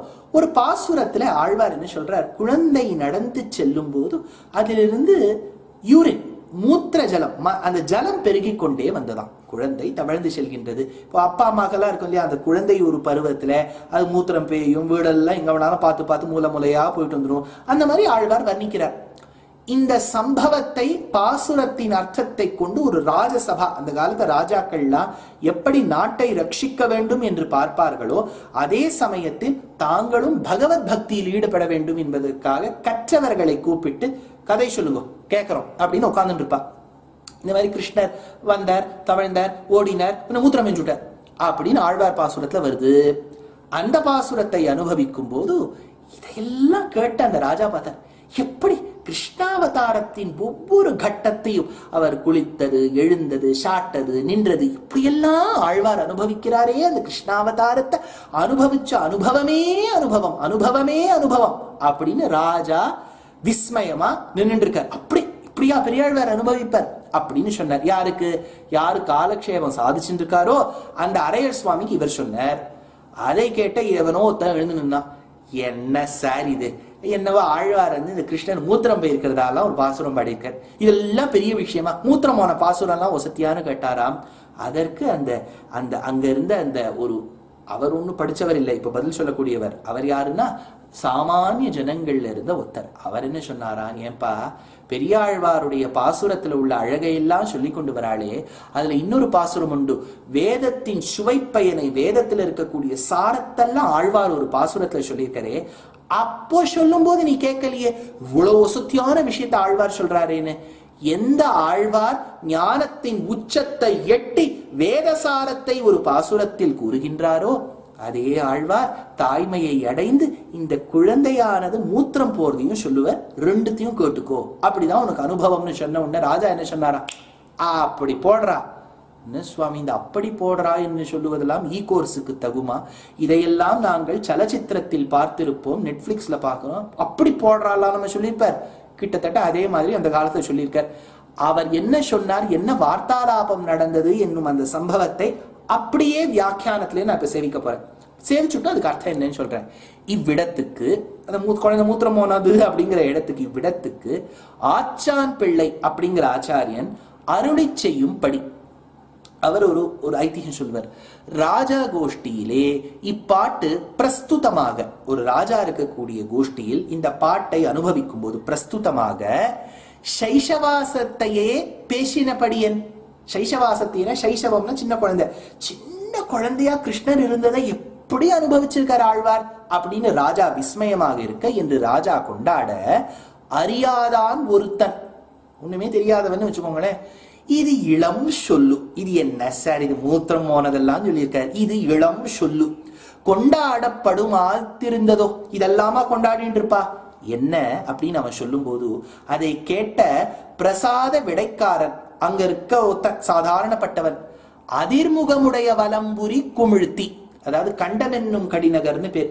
இங்கேருந்து நீங்க ரிஷிகேஷ் தேவப்பிரயாகை போகும்போது இந்த தேவப்பிரயாகைன்னு ஒரு க்ஷேத்திரம் வருது இல்லையா, அதாவது நீங்க ஹரித்வார் ரிஷிகேஷ் தாண்டின உடனே 3 திவ்ய தேசங்கள் வரும். தேவப்பிரயாகை, திருப்பிருதி. தேவப்பிரயாகை தான் கண்டம் என்னும் கடிநகர். அலகநந்தா, பாகீரதி என்கின்ற 2 ஆறுகள் சந்திக்கக்கூடிய இடம், பெருமாள் சேவை சாதிக்கக்கூடிய இடம். அதற்கு தேவப்பிரயாகை, கண்டம் என்னும் கடிநகர் பேரா. கொஞ்சம் மேல போனேன்னா திருப்பிருதி, ஜோதிஷ் மட், ஜோதி மட், அந்த ஜோதிஷ் மட்னு சொல்லுவா. அந்த ஜோதிஷ் மட்டுக்கு போனேன்னா அங்க திருப்பிருதின்னு பேர். அதுக்கும் மேல போனேன்னா பதரிகாசிரமம். 3 திவ்ய தேசங்கள் வரும். அந்த ஜோஷி மட்டு, ஜோதி மட்டம், எப்படி வேணாலும் வச்சுக்கலாம். ஜோதிஷ் இருக்கக்கூடிய மட்டம். இன்னொன்னு இந்த திருப்பிருதி இதுவே இல்லைங்கிறா சில பேர். அவ என்ன சொல்றா, இதையும் தாண்டி கைலாயத்தையும் தாண்டி ஒரு தேசம் இருக்குங்கிறா. வியாக்கியாத்தாக்கள்லாம் சொல்லிட்டா நாங்க இங்கே நின்றுடுறோம், இந்த ஜோஷி மட்டும் சொல்றீங்களே அதுதான் நாங்க சொல்லக்கூடிய திவ்ய தேசம். இது திருப்பிருதி. அதுக்கு கீழே பார்த்தேன்னா தேவப்பிரயாகை, கண்டம் என்னும் கடிநகர். அந்த கண்டம் என்னும் கடிநகர் திவ்ய தேசத்தை அனுபவிக்கும் போது வரக்கூடிய பாசுரம் இது. அதிர்முகமுடைய வலம்புரி குமிழ்த்தி அழல் உமிழாழி கொண்டாடி எரிந்து ஆங்கோர். இந்த ஆங்கெதிர் அந்த பாசுரத்தை அனுபவிக்கும் போது வேதத்தின் சுவைப்பெயரை ஆழ்வார் எடுக்கிறார். அதை சொன்னாராம் இவர். பிரசாத விடைக்காரன் அதிர்முகமுடைய வலம்புரி குமிழ்த்தி என்கிற பாட்டும் இவர் அருளி செய்தார் என்றோ. எந்த பாசுரத்தை தாழ்த்தின்னு சொன்னீரோ அதே ஆழ்வார் தானே அந்த பாசுரத்தை பாடினார். என்ன அதை கேட்ட ராஜா, இதுக்கு பதில் சொன்ன உடனே அந்த ராஜா இதை பார்த்த உடனே அதை கேட்ட அங்கனே குடு, அப்படி போட்டுங்கிறோம் பாருங்க, அங்கனே குடு என்றான் என்று அப்படின்னு வியாக்கியானம் முடியாது. அடுத்தது பார்க்கலாம். இப்ப அடுத்த ஒரு பாசுரம் அதை விட ஆச்சரியம். மெய்சூது சங்கம் இடத்தான் நெல் வேய் ஊதி பொய்சூதில் தோற்ற பொறை உடைய மன்னர்காய் பத்தூர் பேராதன்று பாரதம் கை செய்த அத்தூதன் அப்பூச்சி காட்டுகின்றான், அம்மனே அப்பூச்சி காட்டுகின்றான். அப்பூச்சி காட்டுதல்னு ஒரு பருவம். எப்படி அவர் தாலாட்டு பாடுறது, மதிய பார்த்தது, சப்பாணி கொட்டியது, இதெல்லாம் ஒரு பருவம்னு சொன்னாரோ, அப்பூச்சி காட்டுதல் கொஞ்சம் குழந்தை 2-3 வயசு ஆயிடுச்சுன்னு வச்சுக்கோ, தோழர்கள் எல்லாம் கூப்பிட்டு பிச்சுமணி ராஜாமணி வாடா அப்படின்னு சொல்லுவாராம் கிருஷ்ணர். இப்ப அப்பூச்சி காட்டுதல்னா என்னன்னா, அது பொதுவா சொல்றேன், கண்ணை மடக்கி, இந்த கண்ணை நீங்க மடக்கிட்டு செவந்து இருக்கும் பாருங்க அந்த பாகம். அதெல்லாம் சிறு வயதில் அடியேனே விளையாடிப்பேன், நீங்களும் விளையாடிப்பேன். இந்த கண்ணை மடக்கினா பல பேர் பயந்துருவான். அப்படி காட்டாத, எனக்கு பயமா இருக்கு, ஒரு பேய் மாதிரி இருக்கும். சாதாரணமாவே அப்படிதான் இருப்போம். கண்ணை வேற மடக்கி விட்டா இன்னும் பயமாயிடும். அதனால இப்படி எல்லாம் பயம் வந்தோடனே எல்லாரும் பயப்படுவா பாருங்க. அதற்கு அப்பூச்சி காட்டுதல்னு பேர். இப்ப கண்ணன் தோழர்களை கூட்டு அப்பூச்சி காட்டுறதுன்னு வச்சிருக்கான். மற்ற பிச்சுமணி ராஜாமணி எல்லாம் கண்ணை மடக்கி மடக்கி மடக்கி காமிப்பா. மற்றவங்கள பயந்தா மாதிரி இருக்கணும். ஏய் பயமா இருக்குடா பிச்சு, சரியா கண்ணை வச்சுக்கூட, பயமா இருக்குடா அப்படின்னு சொல்லுவா. ஒவ்வொரு குழந்தையும் கண்ணை மடக்கி மடக்கி அப்பூச்சி காட்டும். கண்ணனுடைய வரிசை வரும்போது அவரும் அப்பூச்சி காட்டணுமோனோ, அவர் எப்படி காட்டுவார் அப்படிங்கிறதா இந்த பாசுரம். இந்த பாசுரத்தில் விஷயமாக இருக்கக்கூடிய எம்பெருமான் கண்ணனை பத்தி ஒரு சரித்திரம் சொல்றார். மெய்சூது சங்கமிடத்தான் நல் வெய் ஊதி, வேதசாரமாக இருக்கக்கூடிய துவனிகளை எல்லாம் தன்னுக்குள்ளே அடக்கி வைத்திருக்கக்கூடிய சங்கை இடப்பக்கமாக வைத்துள்ளாம். சங்கம் இடத்தான், இடப்பக்கத்தில் வைத்திருக்கக்கூடிய எம்பெருமான் பொய்சூதில் தோற்ற பொறை உடைய மன்னர்காய். அந்த சூது அவளை கூட்டு ஆட விட்டுட்டு ஏமாத்தினானாம் சகுனி. அந்த பொய்சூதில் தோற்ற, அதுல தோத்து போன உடைய மன்னர்காய், அந்த மன்னர்களுக்காக பத்தூர் பேராதன்று பாரதம் கை செய்து. பெருமாள் பாண்டவ தூதனாக சென்றார். அப்பா நீ ஒண்ணும் கொடுக்காதே, ஒரு 5 கிராமம் குடுன்னு சொன்னார் பாருங்க. இவர் என்ன பண்ணிருக்கார், ஆழ்வார் 10 எடுத்தார். 5 சொன்னார் கிருஷ்ணர், 10 குடுன்னு கேட்டதா ஆழ்வார் சொன்னார். ஏன் சுவாமி பெருமாள் 5 கேட்டா இவருக்கு இது 10 சொல்லணும்? அவன் எப்படி இருந்தாலும் கொடுக்க போறது இல்லை. துரியோதனன் 5 கேட்டாலும் 2 கேட்டாலும் 4 கேட்டாலும் கொடுக்க போறது இல்லை. கொடுக்க போறது இல்லைங்கிற பதிலுக்காக 5 கேட்டா என்ன 10 கேட்டா என்ன, அதனால 10 பெறாதென்று பாரதம் கை செய்து கொடுக்க மாட்டேன்னு சொன்னதற்காக, அதர்மத்தை ஒழிக்க வேண்டும் பரித்ராணாய சாதுனாம் என்பதற்காக பகவான் தூதுவனாக நடந்தானே, பாரதம் கை செய்த அத்தூதன் அப்பூச்சி காட்டுகின்றான், அம்மனே அப்பூச்சி காட்டுகின்றான். அந்த பெருமாள் அப்பூச்சி காட்டுகின்றானே, கிருஷ்ணர் அப்பூச்சி காட்டுறாரே அப்படிங்கறத சொன்னார். இப்போ இந்த பாசுரத்துக்கு உண்டான அர்த்தத்தை மனதில் கொண்டு அபிநயம் பிடிக்கக்கூடிய ஒரு அரையர் சுவாமி. நான் முன்னாடியே சொன்ன அரையர் சேவைங்கிறது பிரசித்தம். ஸ்ரீரங்கத்தில் ராமானுஜரும் அவருடைய சிஷ்யர்களும் வாழ்ந்து எழுந்தருளின காலத்தில், at that point in time, ஸ்ரீரங்கத்துல நம்பெருமாள் பெரிய பெருமாள் சந்நிதியின் முன்பே கோஷ்டியினர் அமரச் செய்தே அந்த அரையர் சுவாமி இந்த பாசுரத்துக்கு அபிநயம் பிடிக்கிறார்.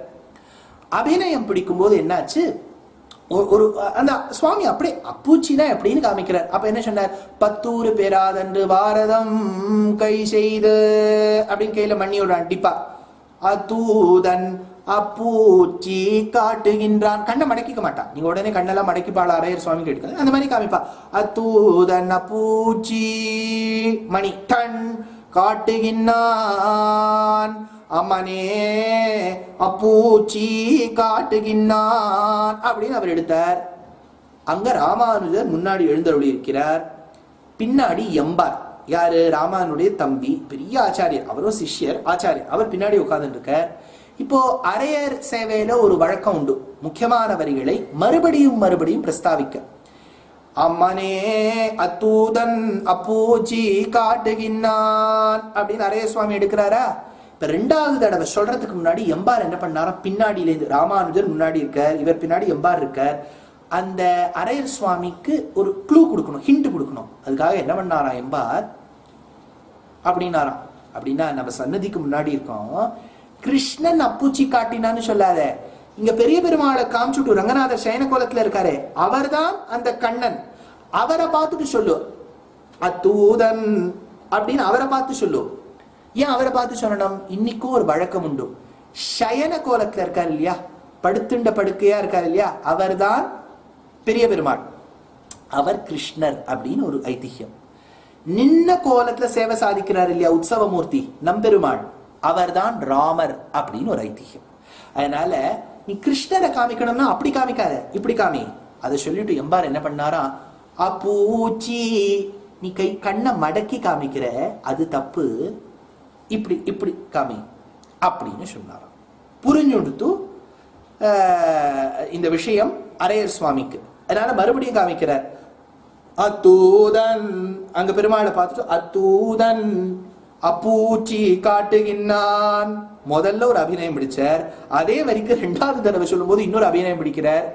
என்னன்னு புரியல, எல்லா கோஷ்டியினரும் இப்படியும் அப்படியே பார்த்துட்டு இருக்காங்க, என்ன சுவாமி இப்ப மாத்திட்டாரே அபிநயத்தை அப்படின்னு பார்க்கும்போது ராமானுஜர் ஒண்ணுமே பண்ணலையா. இந்த கோஷ்டியில் எம்பார் உண்டோ அப்படின்னு கேட்டாராம். என்ன ஒரு அனுபவம் பாருங்க, எம்பாருக்கு இந்த அர்த்த விசேஷம் தெரியும், எம்பாரால் தான் இந்த அர்த்தத்தை சொல்லியிருக்க முடியும்னு ராமானுஜருடைய எண்ணம். என்னவோ சுவாமி, அவர் கண்ணை மடக்கி அப்பூச்சி காமிச்சாரு, அதுல என்ன தப்பு? தப்புன்னு இல்லை. சாதாரணமானப்பட்டவர்கள் நாம் இன்னொருத்தரை பயமுடுத்தணும்னா கண்ணை மடக்கி மடக்கி பயமுடுத்துவோம். இவன் சர்வலோகேஸ்வரன், இவன் வழி தனி வழி என்னோ, இவன் மத்தவாழ மாதிரி கண்ணை மடக்கியா காமிக்கணும், பயமுடுத்தணும். மத்தவா பண்ண முடியாததை தான் பண்ணி காமிக்கணும், அவ்வளவுதானே. மத்த குழந்தைகள் கண்ணை மடக்கி அப்பூச்சி காமிக்கும். சர்வலோகேஸ்வரன் மறைத்திருந்த தேவகியும் வசுதேவரையும் பிரார்த்தனையின் பேரில் பிறந்த பொழுது இருந்த 4 கையை மறைத்து 2ன்னு வச்சுட்டார். இவன் மற்ற குழந்தைகளை பயமுடுத்தணும், பயமுடுத்துறதுக்காக பின்னாடியிலேருந்து சங்கு சக்கரத்தை கொண்டு நிறுத்துகிறான். எல்லா ராஜாமணி பிச்சுமணி டே நம்ம கிச்சனுக்கு 4 கை வந்துடுத்துடா அப்படின்னு திரும்பறதுக்குள்ள அந்த 2 கை மறைச்சுக்கிறான். கண்ணை மடக்கி அவா பயமுடுத்துவா, 2 கையை காண்பித்து நீ பயமுடுத்துவாய். அதனால அத்தூதன் அப்பூச்சி காட்டுகின்றான், அம்மனே அப்பூச்சி காட்டுகின்றான் அப்படிங்கிற இந்த பாசுரம். இதற்கு வியாக்கியானம், அந்த வியாக்கியானத்துல உள்ள பந்தியை சேவிக்கிறவங்களும் இவ்விடத்தை உயிந்த பிள்ளை பாடா நிற்க, உயிந்த பிள்ளைங்கிறவர் பாடின்னு இருக்க, திருவோலக்கத்திலே அத்தூதன் என்று பெருமாளை காட்டுவது அப்பூச்சி என்று கண்ணை இருத்தி கொண்டு வருவதாய் அபிநயிக்க கண்ணை மடக்கிண்டு இருக்க உடையவர் பின்னே சேவித்து எழுந்தருளியிருந்த எம்பார், அந்த எம்பாருங்கிறவர் திருக்கைகளை திருத்தோள்களோடு சேர்த்து காட்டி இப்படி காமிச்சு அவரும் அப்படியே அபிநயத்து கொண்டு வர, இப்ப எம்பார் காமிச்சுன்ற வழியிலேயே உயிந்த பிள்ளைங்கிற அரையர் சுவாமியும் காண்பித்து கொண்டு வர, இதற்கு அடியன் இது எப்படி நடந்தது என்று விசாரித்து புரிந்த பார்த்தருளி பார்த்தண்டவாள எப்படி இது நடந்தது, ஸ்ரீ கோவிந்த பெருமாள் இருந்தாரோ ராமானுஜர் கேட்கிறார், கோவிந்த பெருமாள் இந்த எம்பாருக்கு சந்நியாசி ஆவதற்கு பூர்வம், சந்நியாசாசிரமத்துக்கு பூர்வம், பூர்வாசிரமத்தில் இருந்த பெயர் கோவிந்தன். அதனால ஸ்ரீ கோவிந்த பெருமாள் இருந்தீரோ என்று அருளி செய்தார் என்று பிரசாதமிரே என்று எபெருமானார் கேட்டாராம். இது ஒரு அனுபவம். அடுத்தது, இப்ப குழந்தையான கண்ணனை குளப்பாட்ட வேண்டும். அதுதான் கஷ்டமான காரியமே. தூங்க வச்சுடலாம், சாப்பிட வச்சுடலாம், கைத்தட்ட வச்சுடலாம், கோல் கொடுக்க வச்சுடலாம், அப்பூச்சி காமிச்சுடலாம், நிலாவை காமிச்சு சோரை ஊட்டி விடலாம். குளிக்க வைக்கிறது தான் கஷ்டம். பொதுவாகவே சொல்லுவா, அபிஷேக பிரியோ சிவா, குளிச்சுட்டே இருக்கணும்னு சிவபெருமானுக்கு பேர். அவருக்கு அலங்காரத்துல அவ்வளவு அபிருச்சி இல்லை. அலங்கார பிரியோ விஷ்ணு, அலங்காரம் பண்றதுதான். என்ன ஒரு அலங்காரம்! இந்த போட்டோல எல்லாம் அனுப்புறாளே, திருவல்லிக்கேணி பார்த்த சாரதியை பார்த்தா அப்படியே கட்டி தழுவிடலாம் போல இருக்கு, அவ்வளவு அலங்காரம். ஸ்ரீரங்கநாதனை கேட்கணுமா? திருமலையப்ப சுவாமி ஊர்ல இருக்க ஆபரண ஆத்தனை அவர் திருமேனியில தான் இருக்கு. எங்கள் தேவப்பெருமாள் காஞ்சிபுரத்துல இருக்காரு, என்ன அழகு! ஒன்னொன்னு அலங்காரம், ஒன்னுத்துக்கு மேல ஒண்ணு விஞ்சும். இன்னைய விட நாளைக்கு நன்னா இருக்கு, நாளை விட நாளைக்கு நன்னா இருக்கு. எப்போது பார்த்தாலும் அலங்கார பிரியோ விஷ்ணு. குளிச்சாரான்னு கேட்டா ஒரு சந்தேகம் தான். அதனால வெண்ணெய் அடைந்த குனுங்கும் இப்ப பாடுறார். இதுக்கு நீராட்டம்னு பேர். கோவில்ல ரொம்ப பிரசித்தமான ஒரு 10 பாசுரங்கள் இது. பெருமாளுக்கு திருமஞ்சனம் பண்ணும்போது பாடுவார். வெண்ணெய் அடைந்த குனுங்கும் விளையாடு புழுதியும் கொண்டு திண்ணனையும் விராவுனை தேய்த்து கிடக்க நானோட்டேன். வெண்ணெய் அடைந்த குனுங்கும் விளையாடு புழுதியும் கொண்டு திண்ணனையும் விராவுனை தேய்த்து கிடக்க நானோட்டேன். எண்ணெய் புளிப்பழம் கொண்டு இங்கே தன்னை போதும் இருந்தேன். எண்ணெய் புளிப்பழம் கொண்டு இங்கே தன்னை போதும் இருந்தேன். நன்னலறிய பிரானே நரணா நீராடவாராய். எண்ணெய் புளிப்பழம் கொண்டு இங்கே தன்னை போதும் இருந்தேன். நன்னலறிய பிரானே நரணா நீராடவாராய்.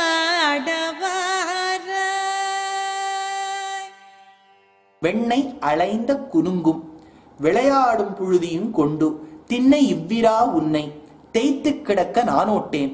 என்னை புளிப்பழங்கொண்டு இங்கே இத்தரை போதிருந்தேன். நனலறிய பிரானே நாரணா நீராட வாராய். யசோதை கிருஷ்ணரை குலம் வா குளிச்சுள்ளான்னு கூப்பிடுறா. பொதுவா ஜலத்தை கொஞ்சம் சுட வச்சுட்டு கொஞ்சம் விளாவி வைக்கணும். ஒன்னும் தகதகான்னு குதிச்சுட்டாலும் குழந்தையால தாங்காது. சிலு சிலுன்னு இருந்தாலும் ஜுரம் பிடிச்சிடும். அதனால இந்த 2 ஜலத்தையும் ஒரு நிலையில சேர்க்கணும். அம்மாவுக்கு தான் தெரியும். தொட்டு பார்த்து சொல்லுவோம், சரி இந்த ஜலத்தை கொட்டலாம். அது ஒரு அம்மாவுக்கு தான் தெரியும். அதனால இப்ப நன்னா ஜலத்தை எடுத்து வச்சிருக்கா, அந்த ஜலம் நன்னா இருக்கு. அதுல குழந்தைக்கு எதுவும் இப்போ ஜலம் வாய்க்குள்ள போயிடுத்துன்னா அதுக்கு பிடிக்குமோ பிடிக்காது. நெல்லிக்காய் நன்னா அரைச்சல்ல போட்டிருக்கா, தித்திக்குமோனோ அது போட்டிருக்கா. அதே சமயத்துல கொஞ்சம் இப்ப கடலை மாவு இத்தியாதிகள்லாம் போடுற மாதிரி இந்த நட்மெக் பவுடர், அந்த மாதிரி இந்த சோப் நட்டுன்னு ஒண்ணு இருக்கு, அதை வச்சு நன்னா தேய்ச்சி ஒரு பொடி பண்ணி வச்சிருக்கா. அதனால வெண்ணெய் அலைந்த குனுங்கும் விளையாடும் புழுதியும் கொண்டு. கிருஷ்ணர் எப்படி இருக்க? அவர் வெண்ணெய் ஒரு பக்கம் சாப்பிட்றார், வெண்ணெயை சாப்பிட்டுட்டு அதே ஈர உடம்போட போய் மணல விளையாடுறார். உடம்பெல்லாம் மணல். வெண்ணெய் அலைந்த குனுங்கும் விளையாடும் புழுதியும் கொண்டு திண்ணை இவ்விரா உன்னை தேய்த்து கிடக்க நானோட்டேன். இப்படியே உன்னை இருக்க முடியுமாடாக்கணும். அம்மா நான் குளிக்கல, எனக்கு குளியல் வேண்டாமா, இப்படியே உன்னை இருக்க வைக்க முடியுமாடா ராஜா? இப்படி வெண்ணையும் புழுதியுமா இருக்கேடா ராஜா?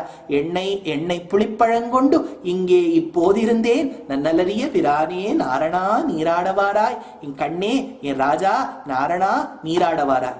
இதை விட ஒரு வாத்சல்யம் எங்க சுவாமி இருக்கும். ஆழ்வார்களுடைய பாசுரத்துல அந்த வாத்சல்யம் இருக்கு பாருங்க, மதர்ஹுட். பெருமாளை குழந்தையா பார்ப்பான். அது பெரிய விஷயம் இல்லையா? வேதத்துக்கு அப்படி சொல்ல முடியாது. வேதம் பெருமாளுடைய பரத்வத்தை நிலைநாட்டி சொல்லுமா, இப்பேற்பட்டவன் அப்பேற்பட்டவன் அது சொல்லணும். ஆனா அந்த தாய்மைன்னு இருக்கு இல்லையா, அந்த பெருமாளை குழந்தையாக பாவித்து அவனுக்கு ஏதோ ஆயிடுமோ நினைக்கிறா பாருங்க, அங்கதான் ஆழ்வார்கள் நிக்கிறா. அதனால நன்னலறிய பிரானே நாராயணன் ஆழ்வார்க்கு தெரியறது, சர்வலோகேஸ்வரன் தெரியறது. ஆனா அம்மாவாயிட்டாரே, நாரணா நீராட வாராய். இன்னொரு இடத்துல பாசுரத்துல சாதிப்பார், நப்பின்னை காணில் சிரிக்கும். யசோதா சொல்றா, ஏண்டா எங்க அண்ணா பொண்ணு உனக்கு கல்யாணம் பண்ணி வைக்கலாம்னு நினைக்கிறேன், பின்னைன்னு பேரு நப்பின்னைன்னு. நாளைக்கு உனக்கு கல்யாணம் பண்ணி வச்ச உடனே நீ இதே மாதிரி குளிக்க மாட்டேன்னு இருந்தியான, அவன் நாளைக்கு என்ன பார்த்து சொல்லுவான், நீ என்னடி மாமியார், என்ன அம்மா நீ உன் பிள்ளைய வளர்த்து வச்சிருக்க, குளிக்க கூட மாட்டேங்கிறது. அவ என்ன சிரிப்போடா கண்ணா, அவ என்ன பார்த்து சிரிக்க கூடாது, வாடா குளிக்க வாடா. நப்பின்னை காணில் சிரிக்கும் மாணிக்கமே என் மணியே மஞ்சனமாட நீ வாராய். அடுத்தது அம்மா சொல்றா, இப்ப நீ குளிச்சுட்டியான உனக்கு என்னெல்லாம் பண்ணி போடுவேன் தெரியுமோ, அதெல்லாம் சொல்றா. அப்பம் கலந்து சிற்றுண்டி அக்காரம் பாலில் கலந்து சொப்பட நான் சுட்டு வைத்தேன், தின்னல் உறுதியேன் நம்பி செப்பிள மென்முலையார்கள் சிறுபுறம் பேசி சிரிப்ப சொப்பட நீராட வேண்டும், சோத்தம்பிரான் இங்கே வாராய். நம்பி குணப்பரிபூர்ணன் நீ. நம்பின்னு சொன்னாலே குணப்பரிபூர்ணன், அவர்கிட்ட ஒரு ஹேய குணம் இல்லை அப்படின்னு சொல்லிட்டு ஏண்டான்னு இப்படி பண்ற, ஏண்டான்னு கேட்டுட்டாலே ஏதோ தோஷம் இருக்குன்னு தானே அர்த்தம். அதனாலதான் முன்னாடியே நம்பின்னு விட்டேனா. நம்பிதான் என் குழந்தை, நம்பிதான் சுவாமி. நான் ஏதோ பேசிக்கிறேன் என் குழந்தை கிட்ட, நீங்க எதுக்கு இதெல்லாம் கேட்டு இருக்க? யசோதை கிட்ட போய் அவ கிருஷ்ணரை வெய்யலாம், நம்ம ஏதாவது வச்சுட்டா சண்டைக்கு வந்துருவோம்.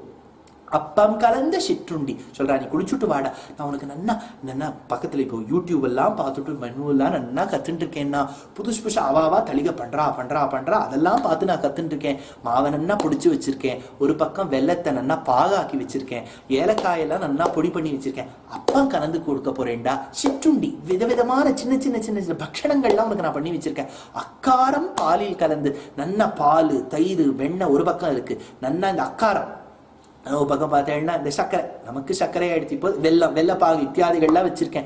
சொப்பட நான் சுட்டு வைத்தேன், எல்லாம் பண்ணி வச்சிருக்கேன். தின்னல் உறுதியேல் நம்பி குணப்பூர்ணனே செப்பின மென்முலையார்கள் சிறுபுறம் பேசி சிரிப்பர். நன்னா முலையோடு கொண்டிருக்கக்கூடிய இந்த அழகிய பெண்கள்லாம் சிரிப்பாடா. அதனால சொப்பட நீராட வேண்டும், அதனால வாடா என் குழந்தையே, சோத்தம்பிரான் இங்கே வாராய். நான் சொல்றேன்டா, அம்மா சொல்றேன்டா, வந்து குளி அப்படின்னு ஆழ்வார் சொல்ற மாதிரி இந்த பாசுரம். அடுத்தது ஒரு பாசுரம், குழந்தை குளிச்சாச்சு, அதுக்கு எல்லாம் ஒரு புஷ்பத்தை வச்சு அலங்காரம் பண்ண வேண்டாமா? தேசிகன் எடுத்தார். சித்ராகல்ப ஸ்ரவசிகலயன் லாங்கலி கர்ணபூரம் பர்ஹோத்தம்சம் ஸ்புரித சிக்குரோ பந்துஜீவம் ததானஹ குஞ்சா பத்தா முரசி லலிதாம் தாரயன் ஹாரயிஷ்டிம் கோபஸ்திரீணாம் ஜெயதி கிதவஹ கோபி கௌமாரஹாரி. அடே கிதவஹ, டே ரஸ்கல், வாடா என் குட்டி பயலே.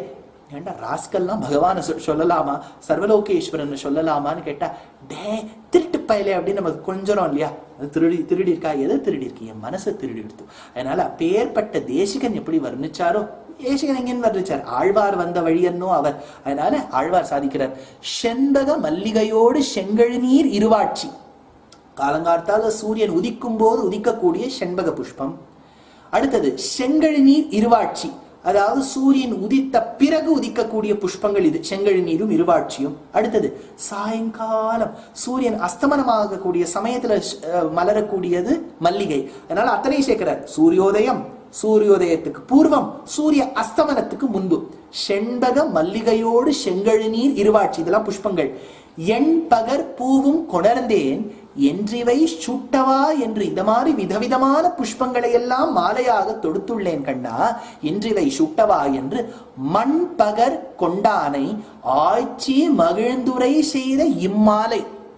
அதனால ஒரு காலத்துல இந்த மண்ணை வந்து அதில் நடந்து அளந்து தாவிய எம்பெருமானை ஆய்ச்சி மகிழ்ந்துரை செய்த இம்மாலை பண்பகர் வில்லிபுத்தூர்கோன் பட்டர்பிரான் சொன்ன பத்தே. இந்த 10 பாசுரங்கள்ல நான் என்ன சொல்லி வச்சிருக்கேன்? ஒரு தாயாக இருந்து ஒரு புஷ்பத்தாலையும் மாலையை நான் ஒரு நன்றாக தொடுத்து என் கண்ணனுக்கு சூட்டவா என்று என்ன சொல்லி வைத்தேன். குளிக்கிறதுக்கு ஒரு 10, பூ சூட்டிக்கிறதுக்கு ஒரு 10. ஏன் சுவாமி இதெல்லாமா பிரபந்தம்? பூ சூட்டிக்கிறதுக்கும் குளிக்கிறதுக்குமா பிரபந்தம் ஆடுவா? அதுதான் சுவாமி பக்தி, அதுதான் பக்தி. அந்த நவவித பக்திங்கிறது ஒவ்வொரு இடத்துலயும் நமக்கு தெளிவா தெரியறதே அப்படின்னு ஆழ்வார் எடுத்தாராம். அடுத்தது இன்னொரு ஆச்சரியமான பாசுரம். ஆயர் குலத்தினில் வந்து தோன்றிய அஞ்சன வண்ணன் தன்னை தாயர் மகிழ் ஒன்னார் தளர் நடை நடந்தனை வேயர் புகழ் விட்டு சித்தன் சீரால் விரித்தன் உரைக்க வல்லார் மாயன் மணிவண்ணன் தாழ் பணியும் மக்களை பெறுவர்களே. ஆழ்வார் ஒரு பத்தா பாடின்னு வராரு இல்லையா, அதுல கடைசியில ஒரு பலஸ்ருதி சொல்ற மாதிரி சொல்வார், இதெல்லாம் கேட்கிறவாளுக்கு நல்லது உண்டாகும் நல்லது உண்டாகும்னு. அந்த பலஸ்ருதியில ஒரு இடத்துல சொல்ற இந்த பாசுரத்தெல்லாம் நீங்க கேட்டிருக்கீங்க இல்லையா, மாயன் மணிவண்ணன் தாழ் பணியும் மக்களை பெறுவர்களே. அப்பேற்பட்ட பகவானையே நம்பிக்கொண்டிருக்கக்கூடிய எண்ணமுடைய பகவத் குணம் பகவத் பக்தி உடைய குழந்தைகளை பெறுவார்கள். சாதாரண குழந்தை இல்ல, குழந்தையை பெறுவார்கள்னு சொல்ல அப்படின்னா எல்லாம் சொல்லுவாளே, பகவத் பக்தியோடு கூடிய குழந்தையை பெறுவார்களே அப்படிங்கிறார். இந்த இடத்துக்கு இந்த பாசுரத்தை எதுக்கு சொன்னேன்னா, இதற்கு ஒரு ஐதிஹ்யம் உண்டு. When commentators comment upon this particular verse, they come up with an anecdote. மக்களை பெறுவர்களே, கூறத்தாழ்வார் நங்கையார் திருவடி சார்ந்தவாறே பின்பு ஆவர்த்தரிப்பதாக அறுதியிட்டது சூடுகிற வளவிலே தம்முடைய புத்திரனான ஆழ்வானுடைய ஸ்ரீவைஷ்ணவத்வத்தை கண்டு இதனுடைய எடுப்பு இருந்தமை கண்டாமுக்கு ஆழ்வானுக்கு அனன்யசேஷத்துவம் வரவொண்ணாது என்று அவர்தரிக்கை தவிர்த்தாரிலே. ஆச்சரியமான ஒரு ஐதிஹ்யத்தை திருவாய்மொழி பிள்ளை தன்னுடைய வியாக்கியானத்தில் எடுக்கிறார். அவர் ஒரு பெரிய ஆச்சாரியர்.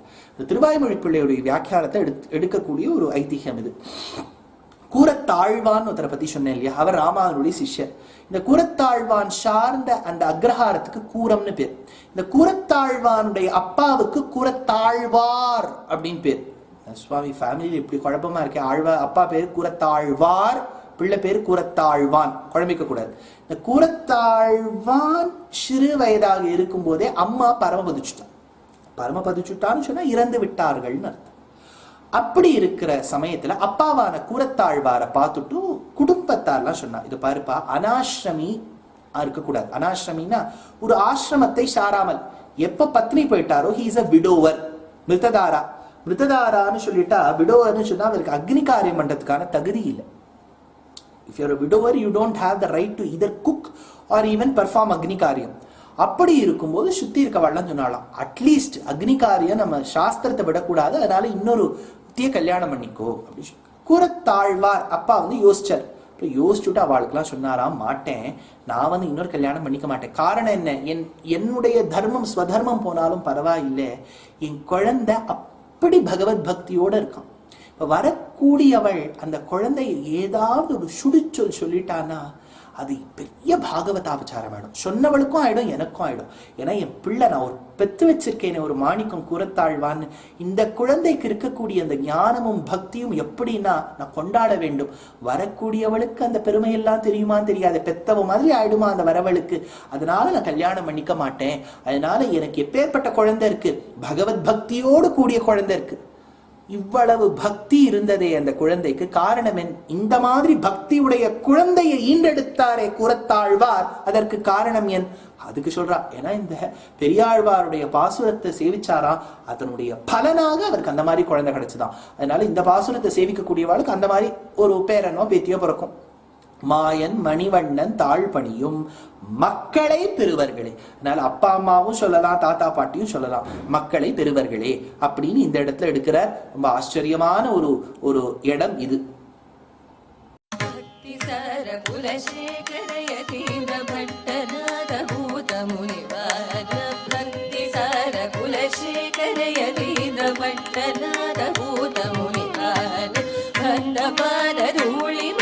கவி சரபரகால மஹரமய பிரமுகை வத்தபாரூளி மதுர கவி சரபரகால மஹரமய பிரமுகை அவிரல சம்சூயமானம் தத்ர விடன ரசூல சகின்